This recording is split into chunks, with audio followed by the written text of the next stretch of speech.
Tonight, we uncover the unsettling truth hidden in the telemetry of humanity's farthest-reaching spacecraft, revealing that the boundary protecting our solar system from the interstellar void is not the impenetrable shield we always believed it to be. For decades, we slept soundly under a comforting cosmic illusion, taught that our sun wrapped our planetary neighbourhood in a neat, definitive bubble that kept the lethal radiation of deep space safely at bay. But when a relic from the 1970s finally pierced that theoretical veil, the data it beamed back across billions of miles of empty darkness shattered that illusion completely. What was waiting for Voyager 1 at the absolute limit of the sun's influence wasn't a clean dividing line or a quiet exit into the galactic ocean. It was something chaotic, contradictory, and entirely unexplainable. It was a discovery that has forced astrophysicists to question whether we truly understand the neighbourhood we live in, or if we are merely floating blindly through a much more dangerous, unpredictable cosmic storm.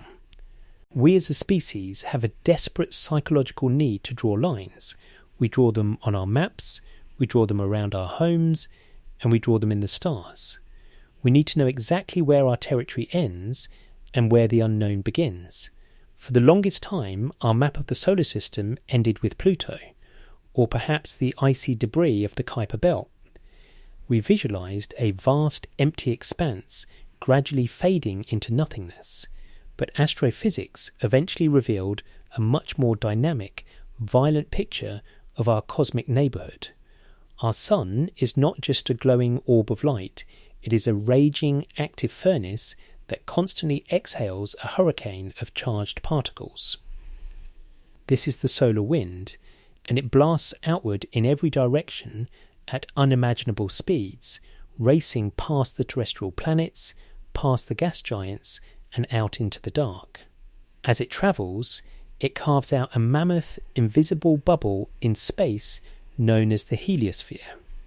You can think of the heliosphere as the sun's absolute domain, an inflated shield of plasma that protects everything within it from the horrific high-energy cosmic rays shot out by ancient supernovae and dying stars across the Milky Way.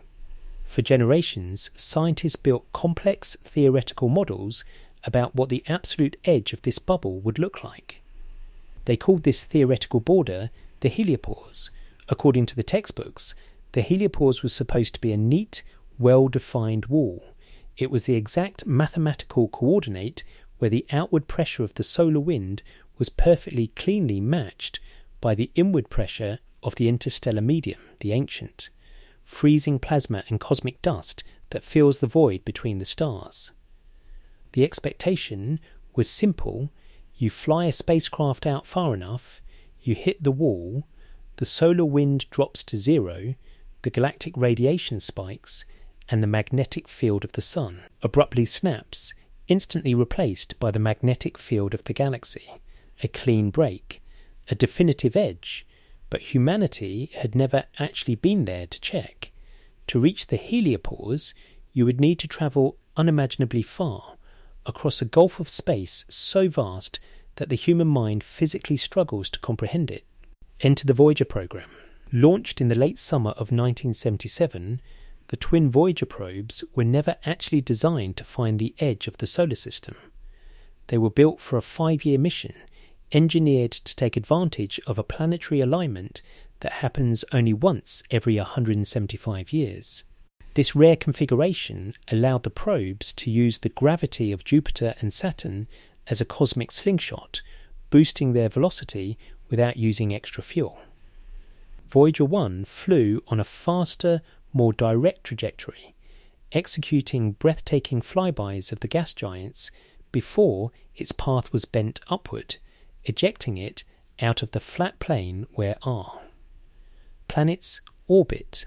With its planetary tour complete, Voyager 1 was pointed into the abyssal dark, embarking on the Voyager interstellar mission.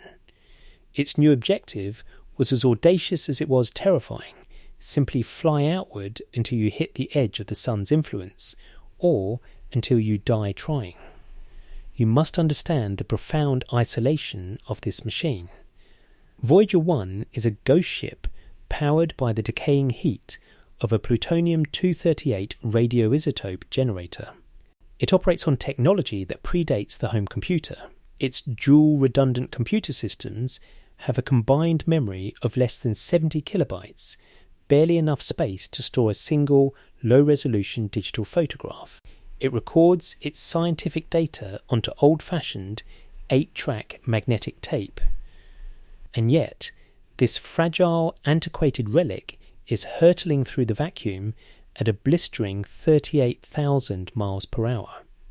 For decades, it travelled through the silent dark. Then, as it approached an astonishing distance of 11 billion miles from Earth, about 120 times the distance between the Earth and the Sun, things began to change. It was the summer of 2012. The data trickling back to NASA's Jet Propulsion Laboratory was agonizingly slow.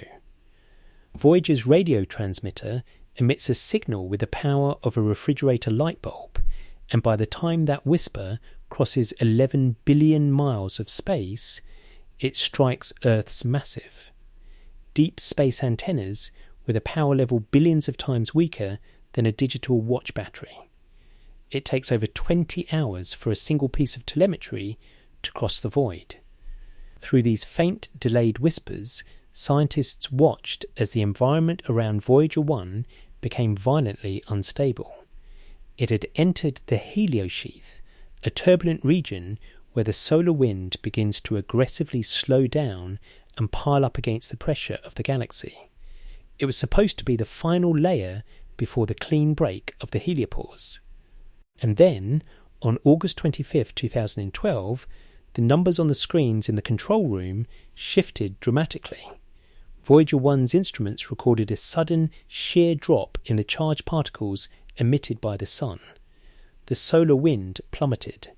A 1,000-fold drop in heliosphere particles was registered almost instantly.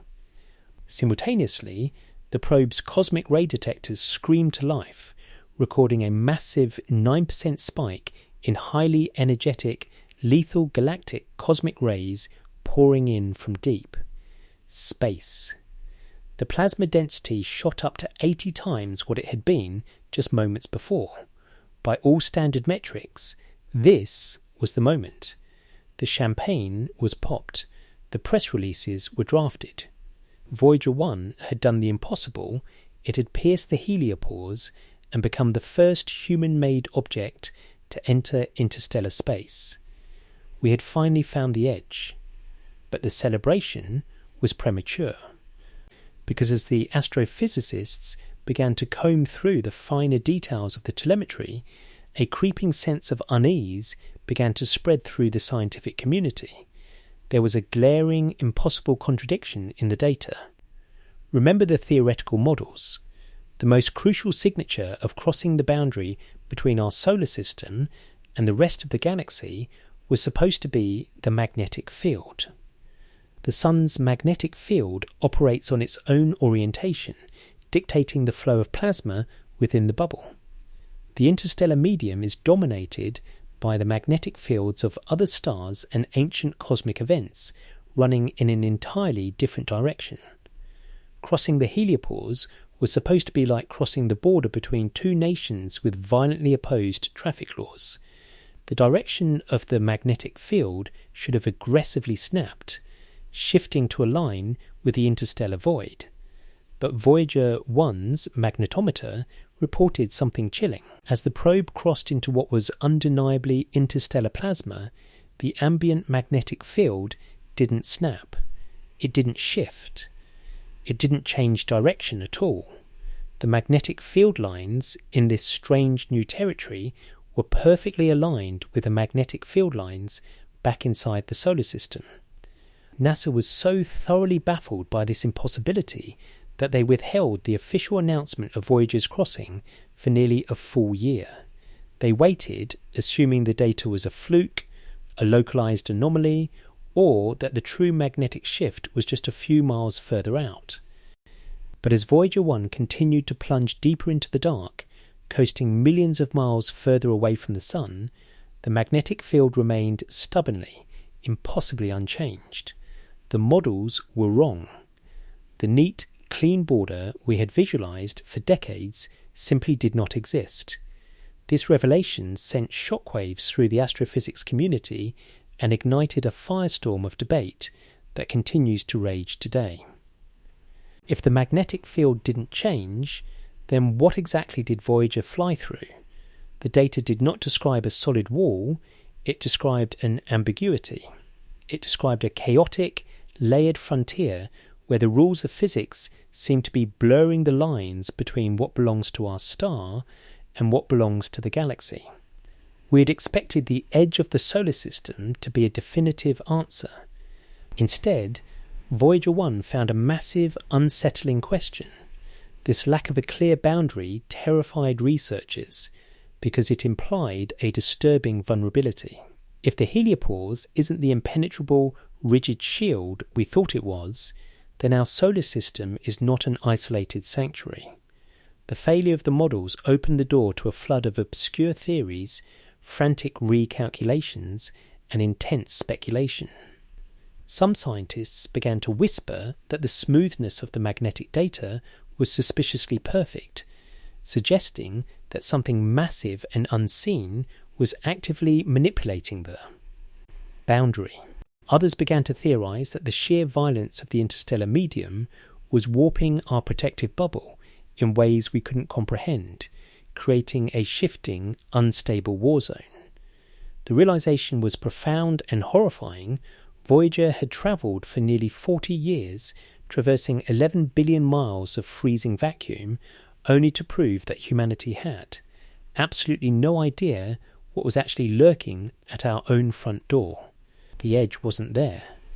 And as the probe pushed further into this undefined, contradictory no man's land, the telemetry it sent back was about to get much, much stranger. When we try to imagine the deepest, most remote reaches of the universe, our minds almost always default to one specific sensory deprivation: absolute, unbroken silence. We are taught from a very young age that space is a vacuum, a place so incredibly empty that it is fundamentally devoid of the medium required for sound to exist. If you were to take a bell, place it inside a sealed glass bottle, and pump all the air out, shaking that bottle would produce absolutely nothing. The clapper would strike the metal, but without air molecules to collide with and carry the vibration to your ear, the kinetic energy simply has nowhere to go. It is a chilling concept, this idea that the most violent cataclysmic events in the cosmos, the collisions of black holes, the furious explosions of supernovas, the birth of entirely new star systems, all happen in complete, terrifying silence. But this definition of silence is only a biological limitation. It is a limitation of human ears, which evolved to hear pressure waves moving through the thick, nitrogen-rich atmosphere of Earth. The universe is not silent, it is screaming. It is a cacophony of electromagnetic radiation, a raging ocean of frequencies and waves that travel perfectly through the vacuum of space. And the engineers who built the Voyager spacecraft back in the 1970s knew this. They knew that if humanity was going to send an emissary out into the great dark, it needed to be able to listen. Protruding from the antiquated chassis of Voyager 1 are two hypersensitive V-shaped antennas. These instruments were not designed to pick up acoustic pressure, but rather to detect plasma variations in space, to intercept the invisible electromagnetic waves rippling through the cosmos and translate them into data that scientists back on Earth could convert into audible sound. Throughout its epic 40-year journey through the solar system, Voyager's plasma wave subsystem had recorded all sorts of bizarre, localized phenomena. It had captured the eerie, sweeping chorus waves of Jupiter's magnetic field and the disturbing, high-pitched screeching of polar auroras tearing through the atmosphere of the Moon Ganymede. These were the local sounds of our cosmic neighbourhood, generated by the chaotic interactions of planetary magnetic fields and the relentless bombardment of the solar wind. But as Voyager 1 pushed past the threshold of the heliopause and sailed out into the interstellar medium, more than 14 billion miles away from the warming glow of the sun, the chaotic noise of the solar system faded away. The protective bubble we call home was behind it. Ahead lay the uncharted, freezing depths of the Milky Way galaxy. The expectation was that the interstellar medium would be a relatively quiet place, an expansive, dissipating fog of ancient, low-density gas. Instead, the darkness began to hum. It was a sound that defied every expectation astrophysicists had about the nature of deep space. Deep within the telemetry data beaming back across a 14 billion mile abyss, taking more than 20 hours just to reach the colossal dishes of NASA's Deep Space Network, scientists isolated a shockingly strange, continuous frequency. It was a faint but incredibly persistent tone, hovering relentlessly around 3 kHz. To understand just how disturbing this discovery is, you have to understand the context of what we usually hear when we point our instruments at the deep universe. When astronomers scan the galaxy, they frequently encounter what are known as fast radio bursts, or FRBs. These are incredibly violent, blindingly quick flashes of electromagnetic energy, often lasting for only a single millisecond. They are the cosmic equivalent of a gunshot, believed to be the byproducts of massive neutron stars or the chaotic swirling of matter falling into black holes. The universe is full of these sharp, explosive sounds, but the 3 kHz signal Voyager 1 detected was not a burst, it was not a transient glitch, a misfiring instrument, or a momentary collision of stellar material. It was a sustained, unwavering hum. And it did not stop. As the fragile probe continued to hurl itself deeper into the void at 38,000 miles per hour, pushing 1 billion miles past the point where the signal first began. The hum stayed nearly perfectly consistent. It lasted for almost 3 entire years in a row. This made it the most stable, long-lasting sound ever recorded in the history of space exploration, completely upending our understanding of the environment outside our solar system. When the audio conversion of this data was finally played in the laboratories on Earth, it sounded like a ghostly, vibrating tuning fork echoing through an infinite, empty cavern. But space, as we were discovering, was not empty. The sound was the result of plasma waves. Plasma is the 4th state of matter, a superheated soup of charged particles that serves as the major building material for nearly all cosmic objects. Even in the freezing near vacuum of the interstellar medium, traces of this ancient plasma exist, left over from the cataclysmic deaths of stars millions of years ago. The 3 kHz hum was the sound of this interstellar plasma oscillating, vibrating in a way that produced a distinct mathematical frequency. But this is where the mystery deepens, plunging into a realm of physics that borders on the unsettling.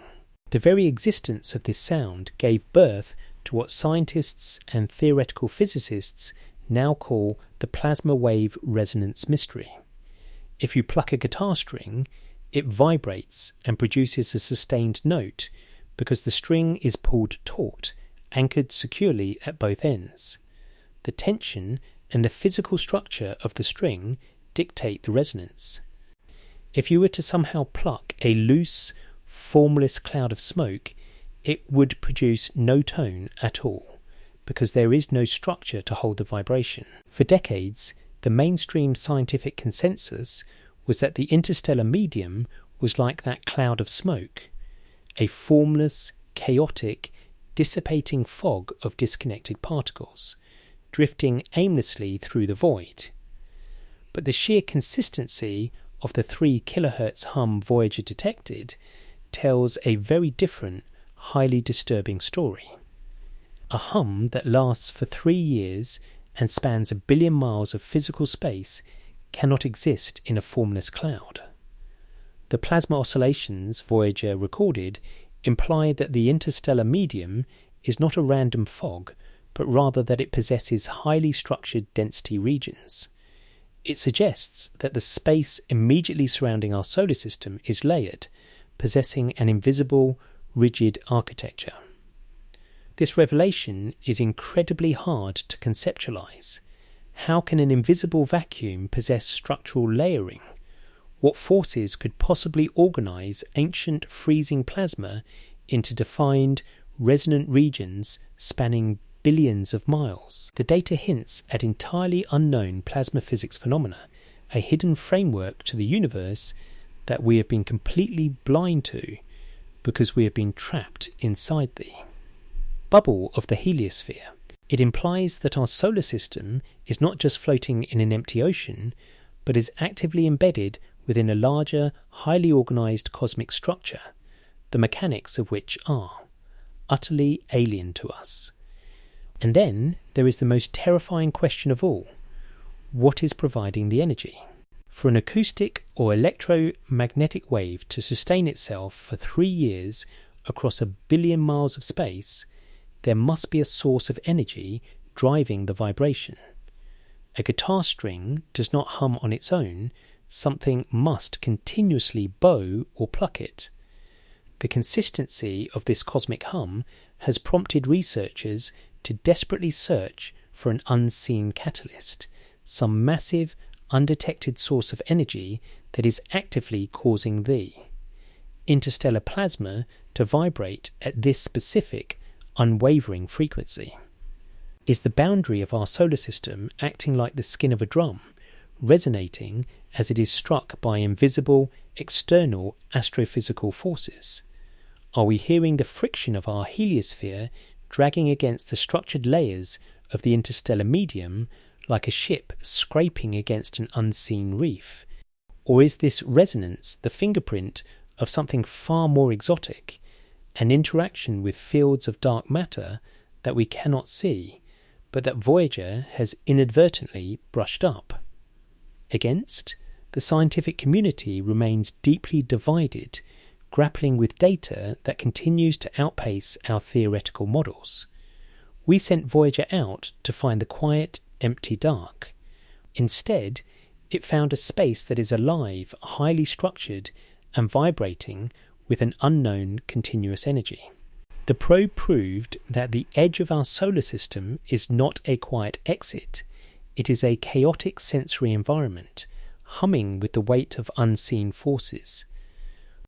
And as the data continued to pour in, astrophysicists realized that the terrifying sound Voyager 1 heard was only the prelude, because while the probe's antennas were capturing this ghostly resonance, its thermal sensors and particle detectors were about to slam into a physical environment that completely defied logic. The silence was broken, but the true violence of the boundary was still waiting just ahead. If the magnetic fields didn't snap and the vacuum was humming with structured energy, what exactly was physically protecting us from the rest of the galaxy? The answer to that question would force scientists to abandon the idea of a simple bubble entirely and confront the reality of a cosmic wall made of unimaginably hot, churning fire. When we try to imagine the environment at the furthest, most absolute extremes of our solar system, our minds naturally drift toward the concept of an ultimate, unrelenting, deep freeze. The human perception of deep space is that of a barren, frozen wasteland, an abyss where the temperature plummets to near absolute zero and everything simply stops. And for the vast majority of the Voyager program's history, this terrifying cold was exactly what the engineers back on Earth were fighting against. The twin Voyager probes were meticulously engineered to survive a journey into this eternal winter. As they sailed further and further away from the warming glow of the sun, navigating the dark gulfs between the gas giants, the ambient temperature of space dropped violently. NASA engineers knew the freezing vacuum was a lethal threat, which is why they equipped the spacecraft with multiple localized heaters just to keep the internal circuitry from freezing solid, becoming brittle, and snapping under the thermal stress. For decades, the greatest environmental enemy of the Voyager mission was this creeping, inescapable cold. In fact, as the probe's onboard nuclear power sources, the plutonium dioxide generators, began their natural radioactive decay, NASA was forced to make agonizing, calculated decisions, systematically shutting down various onboard heaters just to conserve what little electrical power remained. When the flight control team finally made the call to turn off the heater regulating the cosmic ray detector, the instrument's temperature plunged by an astonishing 70 degrees Celsius almost instantly.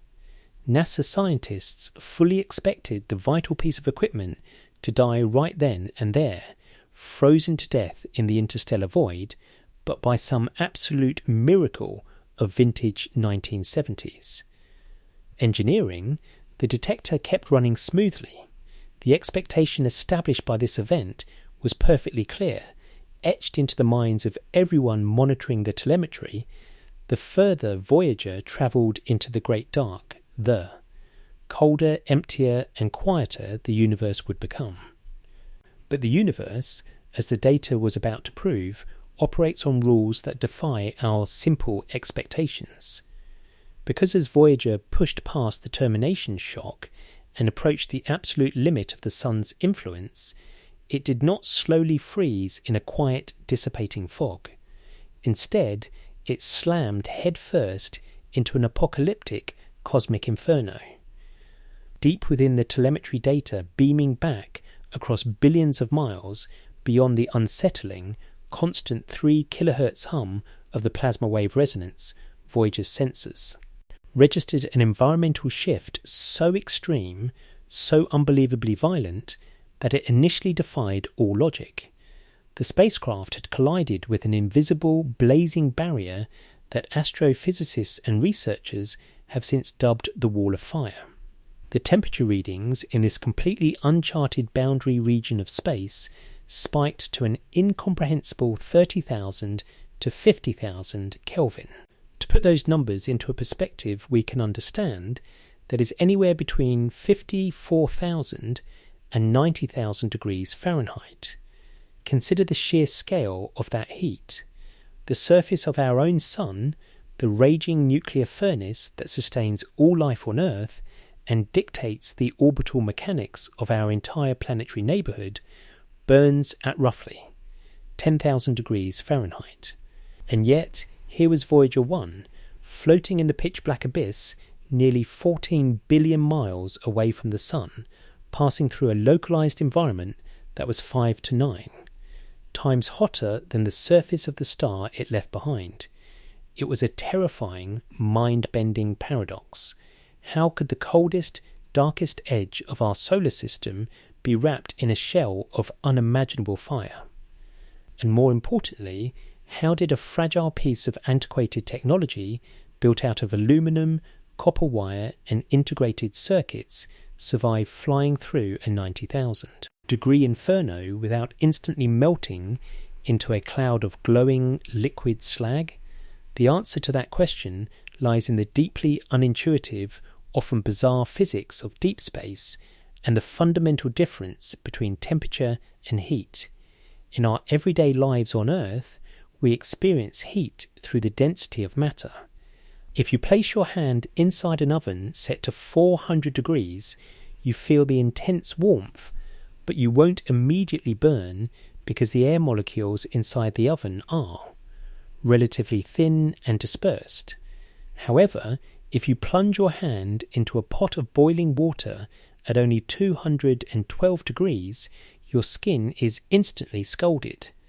This happens because the water is incredibly dense, packed tightly with billions of molecules that rapidly and efficiently transfer their thermal energy directly into your flesh. At the very edge of the solar system, the plasma particles comprising this wall of fire are indeed vibrating with the immense thermal energy of 90,000 degrees, but density of the region is practically a vacuum.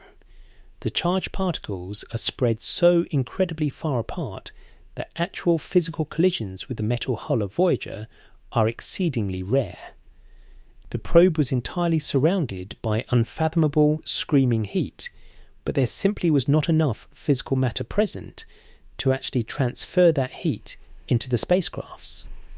Body. Voyager was a ghost ship sailing entirely unscathed through a ghost fire, but understanding how the spacecraft survived the inferno doesn't explain why the fire is there in the first place, or what unseen mechanics are fueling it. This blazing wall is not a static object, it is born from a cosmic collision of staggering, incomprehensible proportions. For billions of miles, the solar wind, a constant howling stream of charged protons and electrons expelled by the sun, travels outward at millions of miles per hour, carving out the massive protective bubble we call the heliosphere. But this wind cannot expand forever. Eventually it must face the immense crushing pressure of the interstellar medium, the ancient freezing wind blowing through the Milky Way galaxy, carrying the dense remnants of exploded supernovas. When these two colossal opposing forces finally meet at the boundary known as the heliopause, it creates an astronomical traffic jam. The outward pressure of our solar system and the inward pressure of the galaxy smash into each other, violently balancing out. Imagine two raging rivers colliding head-on at cosmic speeds. The solar wind slams on the brakes. The immense kinetic energy of millions of tons of solar plasma colliding with the interstellar medium at millions of miles an hour has to go somewhere. According to the laws of thermodynamics, it is violently and instantly converted into thermal energy, creating this superheated boundary layer. The wall of fire is literally the friction of our entire solar system grinding against the dense, heavy fabric of the rest of the galaxy. For decades, the mainstream scientific community believed they understood exactly what the architecture of this grand collision looked like. Every astronomy textbook, every theoretical model, and every sleek NASA animation depicted the heliosphere as a pristine, perfectly smooth bubble. We imagined the heliopause as a rigid, uniform shield, a beautifully clean, curved surface that gracefully deflected the harsh, lethal radiation of the interstellar void, keeping our planets safe in a quiet harbour. But as scientists began to comb through the finer details of the wildly fluctuating plasma densities and the erratic magnetic data that Voyager was transmitting from inside, this wall of fire, that comforting illusion, was utterly shattered. The math did not point to a smooth surface. The data completely defied the elegant models. The telemetry revealed that the boundary protecting our solar system is not a smooth, clean shield at all. It is not a solid wall. Instead, as Voyager pushed through the boundary, it plunged into a chaotic, violently turbulent zone that provided the foundation for what theoretical physicists now call the foam structure model. The heliopause is an aggressively fluctuating, magnetically bubbly environment. To visualize this terrifying new reality, you have to look back at the behavior of the Sun itself. Because the Sun's magnetic field is constantly rotating and spinning in opposite directions at its north and south poles, it creates a massive undulating ripple in the plasma. Where the two polarities meet, this ripple extends all the way out to the edge of the solar system, behaving much like the expanding rings created when you drop a heavy stone into a still pond. But when this rippling sheet of magnetic force finally hits the intense, unyielding pressure of the interstellar medium at the termination shock, it doesn't just stop smoothly. Like waves crashing against a jagged cliff face, the magnetic sheet compresses, crinkles, and aggressively folds back on itself. the immense magnetic lines of force pinch together under the strain and violently snap, detaching from the Sun's main field to form isolated colossal cylinders and spheres of magnetic energy. This means that the absolute boundary of our solar system is in essence a boiling, frothing layer of cosmic foam. Voyager didn't just pierce a rigid, well-defined wall, it was forced to blindly navigate through a churning layer of highly unstable, electrified magnetic bubbles, each one millions of miles wide. These massive structures are constantly shifting, violently detaching, merging, popping and reforming in a never-ending cycle of plasma turbulence. This is an incredibly disturbing revelation that fundamentally rewrites our understanding of our place in the universe. The smooth, rigid, impenetrable shield we envisioned and found comfort in for over half a century was a total mathematical fantasy. In reality, the very edge of our world is an unstable, shifting war zone. The Voyager data confirms what deep law analysts and fringe internet theorists have long suspected: the boundary of our solar system behaves much more like a violent, unpredictable storm than a solid wall. It is a tempest of 90,000-degree plasma, constantly boiling and violently restructuring itself under the crushing weight of the Milky Way. And this profound realization that our ultimate line of cosmic defense is not a solid protective shell, but a turbulent, frothing layer of magnetic foam, forces astrophysicists to confront a deeply unsettling, unavoidable logical conclusion. A solid shield deflects. It acts as a perfect barrier, stopping whatever is on the outside from getting inside. But a churning storm of shifting, popping bubbles offers absolutely no such guarantee. If the heliopause is nothing more than a chaotic foam of snapping magnetic lines and violently fluctuating plasma densities, then the boundary might not be fully sealed. The implications of the foam structure model lay the terrifying groundwork for an even darker mystery, one that actively challenges the very concept of our isolation and safety in the cosmos. Because if the wall keeping the lethal ancient radiation of the galaxy out is made of unstable, bursting bubbles, we are forced to ask ourselves a chilling question. What exactly is leaking through? For generations, humanity has taken profound psychological comfort in the concept of quarantine. We understand inherently that to survive in a hostile environment, you must build a sealed-off, closed ecosystem.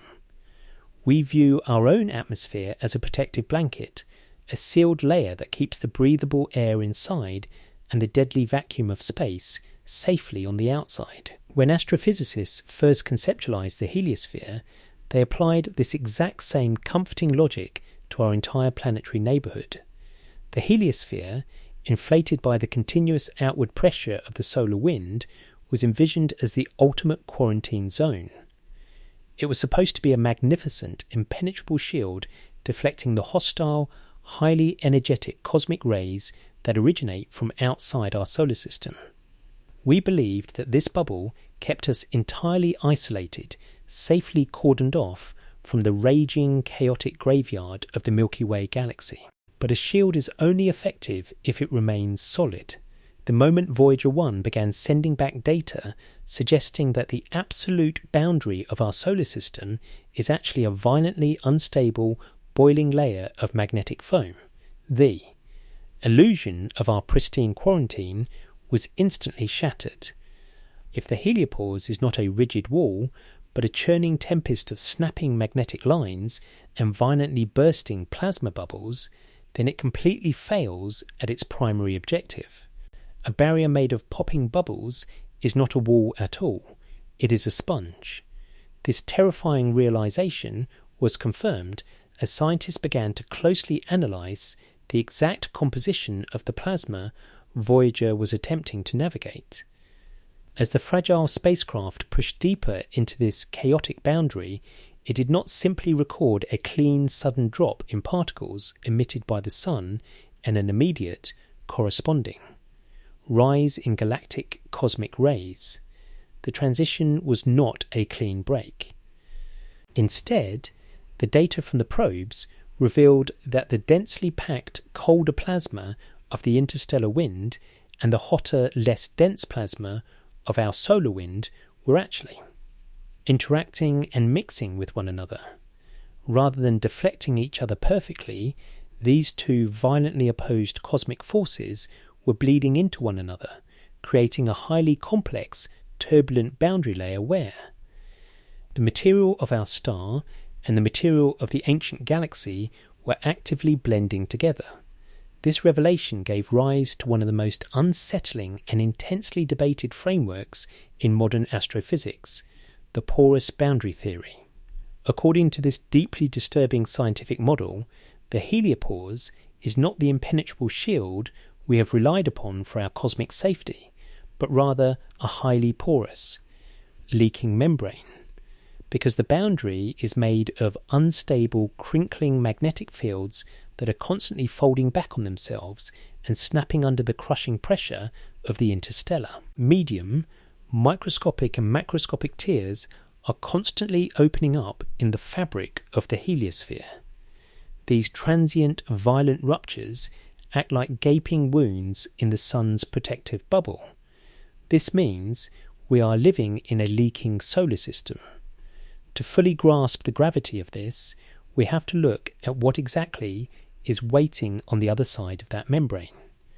The interstellar medium is not just empty space, it is a violent, raging ocean of radiation and debris left over from the explosive deaths of massive stars. The galaxy is constantly swept by interstellar winds carrying the heavy, irradiated dust of ancient supernovas and blindingly fast, highly energetic galactic cosmic rays. For decades, we believed our heliosphere deflected these lethal cosmic rays completely, saving the inner planets from being sterilized by deep space radiation. But the porous boundary theory dictates that because our shield is leaking, interstellar material is constantly actively bleeding into the solar system. The ancient freezing radiation of the Milky Way is slipping through the cracks of the magnetic foam, infiltrating the bubble we once thought was entirely sealed. Our solar system is not an isolated, untouched sanctuary. We are not cordoned off from the rest of the galaxy, we are intimately, dangerously exposed to it. The heavy volatile particles birthed in the cataclysmic deaths of distant stars millions of years ago are leaking through the heliopause and drifting into our domain. And this bleeding effect is a two-way street. Just as the terrifying elements of the deep galaxy are leaking in, the material generated by our own sun is actively leaking out. The solar wind does not simply hit a wall and stop. As the magnetic bubbles burst and the heliopause ruptures, massive plumes of solar plasma are escaping the boundary, bleeding out into the freezing void of interstellar space. Our star is essentially exhaling its own atmosphere into the darkness, leaving a trail of escaping particles that dissolve into the cosmic ocean. This completely shatters the isolation myth that has dominated astronomy for the last century. We have always taught that our solar system is a distinct, separate entity from the rest of the universe, a beautifully ordered clockwork mechanism operating in its own private, protected void. But Voyager's data has exposed the terrifying truth that we are inextricably linked to the violent environment outside. We are exchanging matter with the void. The boundary is heavily compromised, and the safety we thought we had was nothing more than a trick of perspective. The psychological impact of this discovery on the scientific community cannot be overstated. It forces us to confront a profound existential vulnerability. If the heliosphere is porous, if the very borders of our world are leaking, then how much of the deep galaxy has already infiltrated our planetary neighbourhood? How many of the strange, high-energy particles bombarding our own Earth's atmosphere did not originate from our sun, but slip through the ruptured, frothing foam of thee. Heliopause, after travelling for millions of years across the interstellar deep, we are breathing the galaxy's air, and the galaxy is breathing ours. But as theorists and astrophysicists scrambled to adjust their models to account for this violent, porous, leaking membrane, they ran headfirst into a catastrophic contradiction in Voyager's telemetry. The data simply did not make sense. It presented an impossible paradox that continues to baffle the greatest minds at NASA to this day. If the boundary of our solar system is a chaotic war zone, if it is a boiling, churning layer of magnetic foam where massive bubbles of plasma are violently snapping, merging, and bursting, then the magnetic field in this region should be an absolute mess. It should be erratic, jagged, and unpredictable. A porous, leaking barrier being crushed by the immense pressure of the interstellar wind should register on Voyager's magnetometer as a chaotic tangle of violently shifting magnetic forces. And yet it didn't. When Voyager 1 crossed the threshold of this supposedly frothing, leaking boundary, its magnetometer did not record a chaotic, tangled mess. It did not record the violent, jagged snapping of magnetic fields that the foam model predicted. Instead, it recorded something that sent a chill down the spine of every researcher monitoring the feed. It recorded a magnetic field that was unnervingly, impossibly smooth. As the probe pushed into the interstellar medium, the magnetic field lines did not shift, they did not tangle, and they absolutely did not change direction as every single theoretical model had promised. The alignment remained perfectly parallel to the magnetic field inside the solar system, a fact later confirmed by Voyager 2, proving it was not just a localized fluke or a broken sensor. This is the great, terrifying contradiction of the Voyager mission. The plasma data screams that the boundary is a violent, leaking, porous storm of bursting bubbles, but the magnetic data whispers that the boundary is completely pristine, perfectly aligned, and completely undisturbed.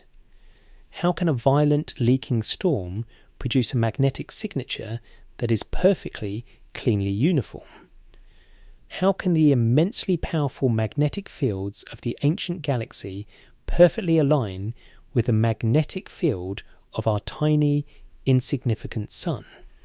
The data was too perfect. It was so perfect, so smooth, and so deeply contradictory that it birthed an entirely new tier of scientific panic.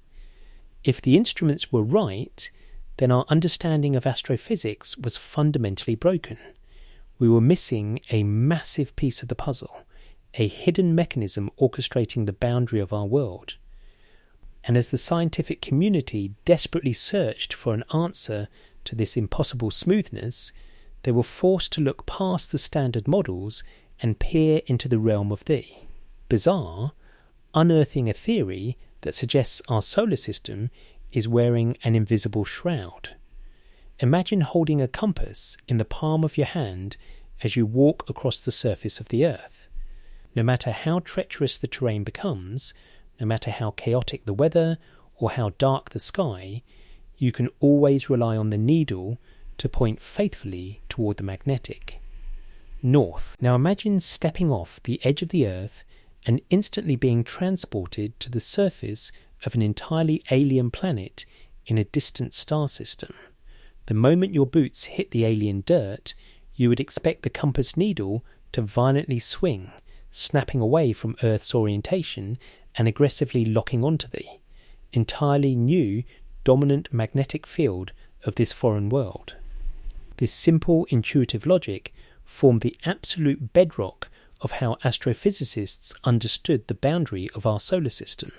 The Sun generates a colossal magnetic field that dictates the flow of plasma within our protective bubble, the heliosphere. The Sun's magnetic field is incredibly complex because it spins in opposite directions at its north and south poles. It creates a massive undulating ripple where the polarities meet, known as the heliospheric current sheet. As this rippling magnetic influence travels outward and hits the crushing pressure of deep space at the termination shock, it compresses and violently folds, creating a chaotic, frothing boundary of stacked up magnetic bubbles. Beyond this violently bubbling layer lies the interstellar medium. This is the ancient freezing ocean of the Milky Way, filled with cosmic dust, charged particles, and the heavy irradiated remnants left over from the Big Bang and the explosive. Deaths of ancient supernovae. This interstellar void possesses its own immense magnetic field, a sprawling chaotic web of galactic magnetism that researchers recently discovered is actually 2 to 3 times more powerful than anyone had previously calculated. For decades, the theoretical models were unanimous. When a spacecraft finally pierced the boundary between our Sun's domain and the rest of the galaxy, the transition should be undeniably violent and mathematically obvious. The spacecraft would be leaving a region dominated by the Sun and entering a region dominated by the magnetic fields of other distant stars. Just like stepping onto an alien world, the onboard magnetometer should register a massive, unmistakable shift. The magnetic field lines should sharply and aggressively change direction, snapping to align with the ancient magnetic web of the Milky Way galaxy. It was the ultimate, undisputed signature of leaving home. On July 25, 2012, Voyager 1 finally arrived at this theoretical threshold. The antiquated probe, running on a computer with less memory than a modern car key fob, was hurtling through the dark at an astonishing 540 million kilometres per year, at a mind-boggling distance of 120 astronomical units from the Sun, meaning 120 times the distance between the Earth and our star. The environment around Voyager 1 violently transformed. The probe's plasma wave detector screamed to life, registering a massive sudden increase in plasma density. The surrounding plasma became 80 times denser than it had been in the outer heliosheath just moments before. Simultaneously, the spacecraft recorded a 1,000-fold drop in the familiar charged particles emitted by our Sun, accompanied by a terrifying 9% spike in highly energetic, lethal galactic cosmic rays pouring in from the deep void. By every physical and chemical metric, Voyager 1 had crossed the heliopause. It had pushed through the frothing, boiling wall of fire and emerged into the interstellar medium, becoming the first human-made object to enter the dark, uncharted waters of the wider galaxy. But in the control rooms at NASA's Jet Propulsion Laboratory, the champagne remained corked. The celebration was frozen by a creeping, deeply unsettling realization. As the scientists stared at the magnetometer data trickling in across 22 hours of empty space, they realized that something was horribly, impossibly wrong. Despite the staggering drop in solar particles and the massive influx of galactic radiation, Voyager 1 detected absolutely no change in the ambient magnetic field. The magnetic field lines in this strange new interstellar territory did not violently snap. They did not shift to align with the galaxy. Instead, they remained perfectly, stubbornly aligned with the magnetic field back inside the solar system. It was a total contradiction of the laws of physics as we understood them. It was the equivalent of stepping onto that alien world, trillions of miles from home, and watching your compass needle still point perfectly toward Earth. NASA was so profoundly confused and unsettled by this impossibility that they kept the data a secret for an agonizingly long time. They waited nearly a full year before officially announcing to the public that Voyager 1 had in fact entered interstellar space. Behind closed doors, the debates were fierce. How could a spacecraft be in the galaxy, yet still be wrapped in the magnetic orientation of the Sun? Some researchers desperately argued that it must be a localized fluke. Perhaps Voyager 1 had blindly stumbled into a strange twisted pocket of magnetic anomaly. Perhaps the true boundary, the definitive magnetic snap, was just a few million miles further out. All hopes were pinned on the second probe, Voyager 2, to prove that this impossible data was just a glitch. But Voyager 2 was taking its time.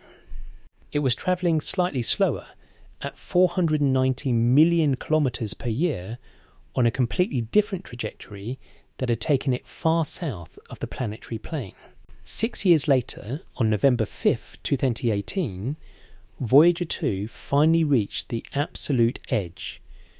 When it crossed, it brought with it a second wave of shattered expectations. Our Sun operates on an 11-year solar cycle, meaning its output of solar wind waxes and wanes, and scientists fully expected the physical size of our heliosphere bubble too, expand and contract like a breathing lung in response to this cycle. Because Voyager 2 was arriving during a peak in solar activity, the heliosphere should have been massively inflated, meaning the probe would have to fly much further out to reach the edge. Instead, Voyager 2 hit the boundary at exactly 120 astronomical units, the precise, exact distance where Voyager 1 had crossed 6 years prior. The boundary had not moved an inch.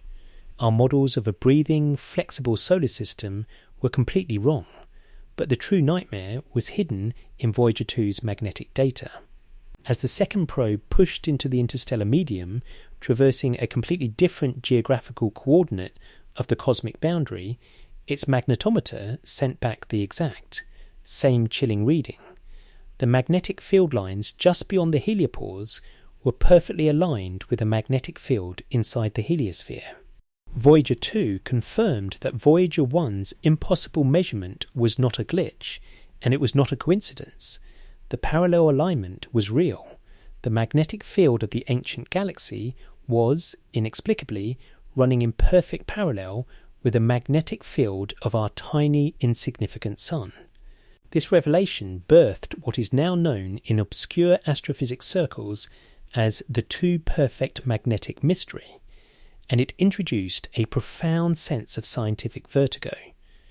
To explain this impossibility, theorists were forced to abandon the idea of a simple collision between two magnetic forces and introduced a deeply unsettling concept, the magnetic draping hypothesis. Imagine throwing a heavy, invisible silk sheet over a moving vehicle. As the vehicle pushes forward, the fabric doesn't just shatter, it catches on the front grille, stretches, and violently wraps around the sides, contouring to the shape of the object pushing through it. The magnetic draping hypothesis suggests that our solar system is acting exactly like that vehicle. As our heliosphere ploughs through the dense, heavy plasma of the Milky Way, the immense magnetic field lines of the interstellar medium are not crashing into us. Instead, they are catching on the front of our solar system and draping around the heliopause like a massive cosmic shroud. According to this theory, the reason the Voyager probes didn't register a change in magnetic direction is because they haven't actually pierced the interstellar magnetic field yet. Instead, they are blindly swimming through a layer of this draped, stretched magnetic fabric that has been violently bent to match the shape and orientation of our own solar bubble. But while the draping hypothesis offers a desperate mathematical lifeline, it has ignited a firestorm of fierce criticism and fringe speculation, because it simply does not align with the other data. Critics and deep law analysts point out a glaring, terrifying contradiction. The magnetic draping hypothesis relies on the assumption of a smooth, rigid surface for the magnetic fields to wrap around. But as we already know, the heliopause is not a smooth surface. It is a violently unstable, porous, leaking membrane of churning magnetic foam and snapping plasma bubbles. This is where the mystery becomes truly unnerving. How can a violently boiling, leaking storm of unpredictable plasma bubbles support a perfectly draped, impossibly smooth magnetic sheet? The data is entirely contradictory. The physical plasma readings describe an environment of total chaos, yet the magnetic readings describe an environment of pristine, untouched order. Critics argue that the smoothness observed by the Voyager probes is entirely unnatural. It is, quite literally, too perfect. This glaring inconsistency has opened the floodgates to highly debated, obscure speculations about what NASA might be fundamentally missing. In deep dive online communities and among fringe theorists, the too perfect data is viewed as evidence that our understanding of the universe is missing a massive, invisible architectural component. If the magnetic field is this impossibly smooth across a boiling, churning boundary, does it imply that our solar system is firmly embedded in a larger, highly structured cosmic framework that we are entirely blind to? Are unseen astrophysical forces, perhaps immense currents of interstellar turbulence from nearby stellar winds, actively manipulating the boundary and smoothing out the magnetic signature? Or, more disturbingly, does this perfect alignment suggest that the boundary is not a naturally formed equilibrium, but rather a rigid, highly structured containment zone? Whatever the true mechanism behind this impossible magnetic smoothness is, its effects on the physical environment are terrifyingly real. Because if the interstellar magnetic field is truly draping and wrapping tightly around our solar system, creating an invisible, stretched slipstream of magnetic force, then it is not just sitting there idly. The intense compression of this draped magnetic fabric is creating a secondary effect, one that poses an existential threat to anything attempting to cross the border. The perfectly aligned magnetic fields are acting as a trap.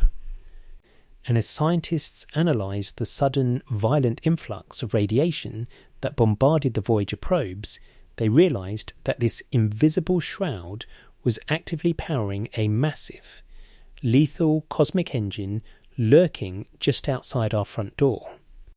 To understand the true nightmare that Voyager 1 sailed into as it pierced the magnetic shroud surrounding our solar system, you must first understand the true nature of the threat lurking in the deep galaxy. We use the term radiation incredibly loosely in our daily lives. We associate it with the gentle hum of a microwave, the invisible waves carrying Wi-Fi to our phones, or perhaps a routine X-ray at the dentist.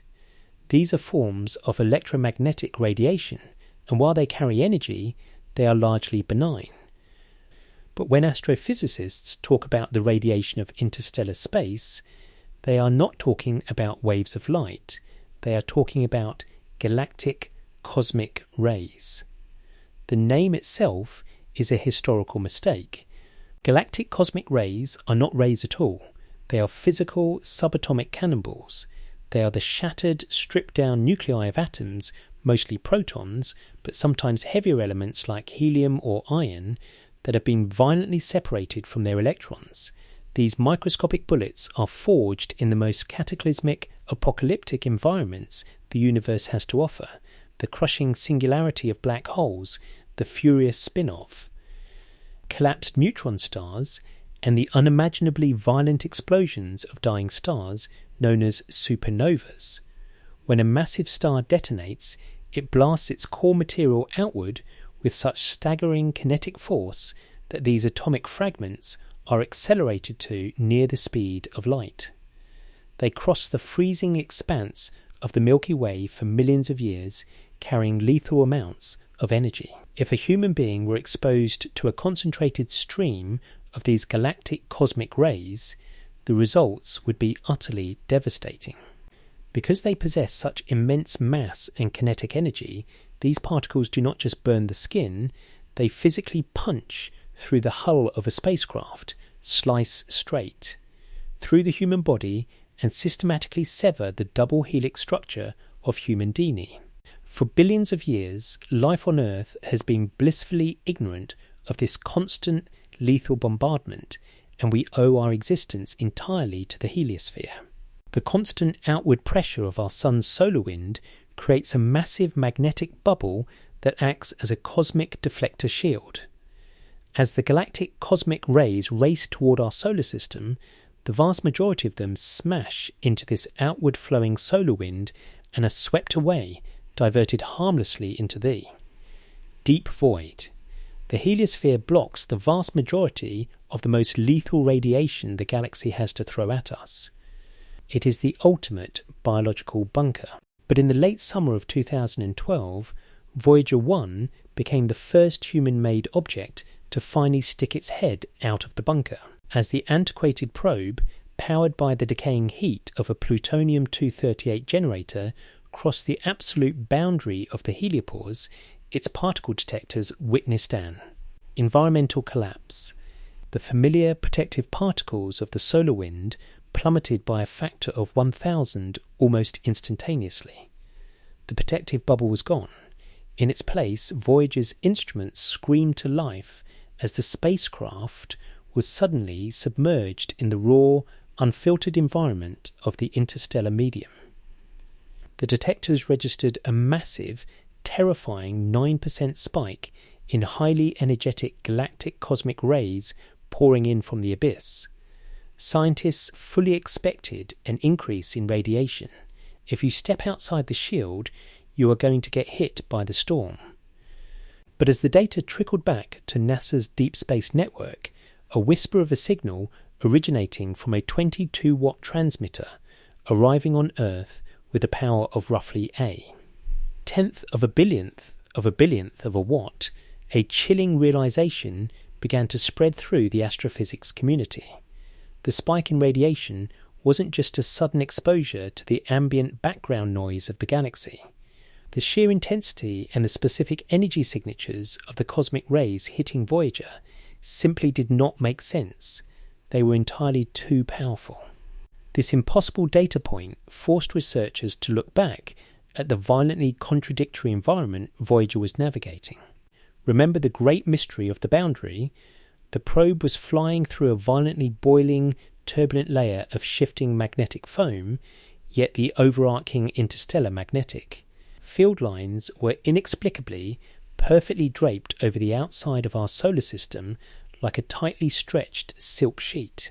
When you combine these two phenomena, a churning, boiling interior and a heavily compressed, tightly draped magnetic exterior, you create the conditions for a deeply unsettling astrophysical mechanism. This realization gave birth to the cosmic ray acceleration layer theory, a concept so terrifying it fundamentally reshapes our understanding of our solar system's relationship with the galaxy. The boundary of our solar system is not just passively sitting there, blocking radiation. The tight draping of the interstellar magnetic field is creating a region of immense, unimaginable compression. The magnetic lines are squeezing tightly against the churning magnetic foam of the heliopause. When the lethal, high-speed galactic cosmic rays from deep space slam into this boundary, they don't just gently filter through. Instead, they get caught in the trap. According to the acceleration layer theory, a cosmic ray approaches our solar system at near light speed, only to hit the tightly draped magnetic field. The immense magnetic force violently bends the particle's trajectory, bouncing it backward. But the particle doesn't escape into deep space. Instead, it bounces directly into the boiling, snapping foam of the heliopause. The violent plasma turbulence within the foam acts like a cosmic paddleboard, violently smacking the particle back toward the draped magnetic sheet. Back and forth the microscopic bullet flies, trapped in a chaotic, invisible ping-pong match between the shifting magnetic bubbles and the draped interstellar shroud. And with every single bounce, the particle absorbs energy from the violent magnetic snapping of the boundary. It accelerates. It becomes faster, heavier, and infinitely more lethal. This process continues until the cosmic ray attains so much kinetic energy that the magnetic trap can no longer hold it and it violently breaks free, either shooting out into deep space or blasting straight into our solar system. This means the absolute edge of our home is acting as a massive, naturally occurring particle accelerator. The implications of this are profoundly disturbing. We have always viewed the heliopause as a shield, a passive wall keeping us safe. But Voyager's data suggests that the very friction of our solar system moving through the galaxy is actively weaponizing the environment around us. We are surrounded by a halo of hyper-accelerated, lethal radiation. Our protective bubble is bordered by a moat of cosmic fire, actively taking the deadly debris of ancient supernovas and supercharging it to unimaginable energy levels before, spraying it in all directions. This unseen, supercharged acceleration layer explains the terrifying intensity of the radiation spike Voyager 1 recorded. It is not just swimming in the ambient ocean of the Milky Way, it is blindly navigating through the exhaust port of a cosmic engine. To fully grasp the miracle of the probe's survival, you must look at the fragile, vintage architecture of the machine itself. Voyager 1 was launched in 1977. Its dual redundant computer systems have a combined memory of just under 70 kilobytes. That is barely enough digital space to store a single, heavily compressed, low-resolution photograph on a modern smartphone. Its primary data storage is an old-fashioned digital 8-track magnetic tape machine. The processors operate at roughly 81,000 instructions per second, a speed so agonizingly slow that a modern smartphone operates at over 7,000 times its capacity. This delicate, antiquated brain was never designed to operate inside a magnetic particle accelerator. NASA engineers built the probe to survive the harsh radiation environments of Jupiter and Saturn, shielding the delicate electronics as best they could. But the supercharged, accelerated galactic cosmic rays Voyager was now encountering in the interstellar acceleration layer are an entirely different breed of threat. Because these particles possess so much mass and are travelling at such an unbelievable fraction of the speed of light, standard aluminum shielding cannot completely stop them. They pass straight through the metal chassis of the spacecraft like ghosts. But as they pass through the circuitry, they leave a trail of microscopic destruction. When a supercharged galactic cosmic ray strikes a microscopic silicon transistor inside Voyager's computer brain, it deposits a tiny but violent charge of electrical energy. If that strike happens to hit the exact right spot in the computer's memory bank, it can physically alter the state of the machine. It can take a piece of binary code, a 0, and violently flip it into a 1. This phenomenon is known as a single event upset, or a bit flip. In the relatively safe confines of the inner solar system, these events are rare. But inside the churning, supercharged radiation halo of the interstellar boundary, Voyager's fragile 1970s brain was being subjected to a relentless, invisible bombardment. The spacecraft was essentially flying through a hailstorm of microscopic electromagnetic disruptions. For a while, the brilliant engineering redundancies designed by the Voyager team held the line. The spacecraft's ancient fault detection software continuously scoured its own memory, correcting the microscopic brain damage as fast as the cosmic rays could inflict it. The probe continued its solitary voyage, pushing deeper into the dark, faithfully transmitting its slow, faint whispers back to the giant radio dishes on Earth. But the environment was simply too hostile. The sheer density of the cosmic rays, supercharged by the unseen magnetic trap draped over our solar system, was beginning to overwhelm the machine. The boundary was not just a physical barrier, it was actively destroying the probe's grip on reality. Deep within the spacecraft's attitude and articulation control subsystem, the vital computer responsible for knowing exactly where the probe is located in the infinite blackness of space and keeping its antenna pointed toward a pale blue dot billions of miles away, the relentless radiation began to take a dark toll. The code began to quietly, subtly corrupt. Down on Earth, in the control rooms of the Jet Propulsion Laboratory, the engineers monitoring the incoming telemetry noticed the first terrifying signs that Voyager was losing. Its mind. The packages of data arriving after a 22-hour journey across the void were suddenly filled with gibberish. The probe stopped sending back its precise coordinates and instead began transmitting chaotic, impossible sequences of binary data. Then it began endlessly repeating the number 377. The spacecraft was experiencing a profound digital hallucination. But as the scientists frantically scrambled to diagnose the bizarre telemetry, a much darker fringe debate began to ignite within the obscure corners of the astrophysics community.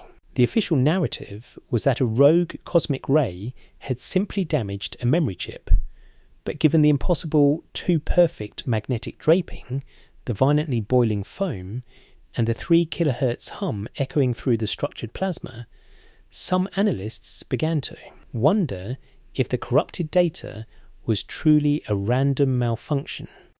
As the numbers continued to pour in, completely defying all known parameters of the mission, the horrifying question arose, was Voyager's brain simply succumbing to the radiation of the cosmic storm front, or was the corrupted telemetry actually a signature of an external, unseen astrophysical force actively warping the very data humanity was trying to? Read, when you send a machine into the deepest, darkest, and most isolated environment ever encountered by humanity, you have to expect that the darkness will eventually take its toll. For 45 years, NASA engineers had maintained a relatively straightforward, reliable dialogue with the Voyager 1 spacecraft. Despite the staggering, mind-bending distance of 14.6 billion miles, the communication protocol was an intricate but familiar routine. The spacecraft would quietly gather its data, compile it into a neat digital package, and beam it back across the solar system. Because the probe is so unbelievably far away, it takes 22.5 hours for that faint whisper of a radio signal to cross the freezing void and strike the massive dishes of the deep space network here on Earth. It is a painfully slow conversation, more akin to sending letters across an ocean than sending a text message. But in May of 2022, the familiar routine broke, and the conversation turned into an absolute nightmare.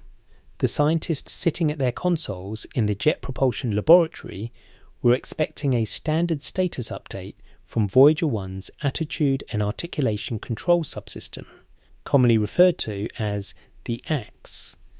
The ACS is one of the most vital, foundational organs of the entire spacecraft. Its sole responsibility is to know exactly where the probe is oriented in the three-dimensional blackness of space, and, most crucially, to keep its 3.7 metre high gain antenna pointed precisely at the Earth. If the ACS fails, the antenna drifts, the whisper of the signal misses our planet entirely, and the spacecraft is instantly, permanently lost in the dark. When the 22-hour transmission finally arrived on the screens in the control room, it was not the highly structured, precise engineering telemetry the team was expecting. It was absolute, chaotic gibberish. Instead of sending back its coordinates, Voyager 1 began violently broadcasting an impossible stream of corrupted data. The data packets were filled with massive, unbroken sequences of zeros, aggressively interrupted by the bizarre, endlessly repeating number 377. The information completely defied logic. The numbers seemed to suggest that the spacecraft was wildly flailing, performing maneuvers and pointing its antenna in directions that were physically impossible without tearing. The fragile 1970s hardware apart, it was a profound digital hallucination, a meaningless stream of binary that left the greatest astrophysical minds completely puzzled. But as the engineers scrambled to diagnose the catastrophic failure, they realized the situation was wrapped in an entirely terrifying paradox. If the ACS telemetry was correct and the spacecraft was tumbling wildly out of control, then the antenna would be pointing into the empty abyss. If the antenna was pointing into the abyss, Earth would not be receiving any signal at all. And yet, not only was the Deep Space Network receiving the frantic stream of 377s, but the signal strength was perfectly, flawlessly normal. The antenna had not moved an inch. To compound the terrifying nature of the event, the spacecraft did not seem to know that it had lost its mind. Voyager 1 is programmed with a suite of highly sensitive onboard fault protection systems.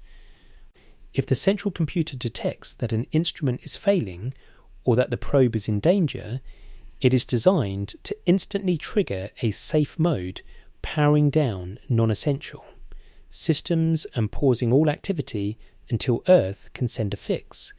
But the glitching data stream had not triggered any of these alarms. The spacecraft was blissfully unaware of its own corrupted state, believing that all its systems were functioning perfectly while it screamed gibberish into the void. One researcher compared the haunting experience to receiving a daily letter from an old, trusted friend, only to open it one morning and find that your friend had suddenly started writing in an entirely unknown alien language.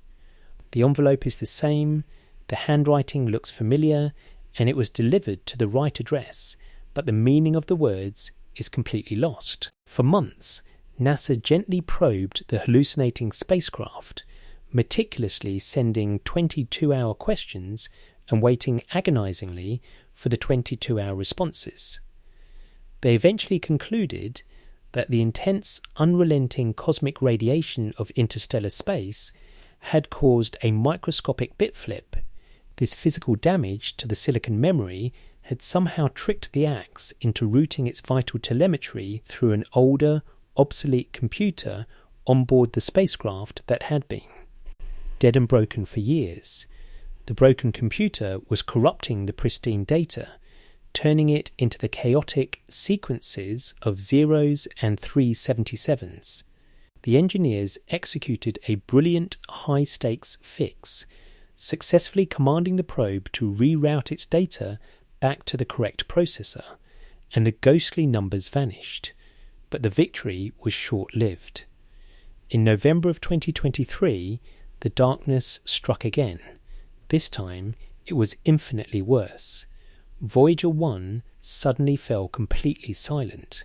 When it finally resumed broadcasting, it was not sending telemetry or scientific readings.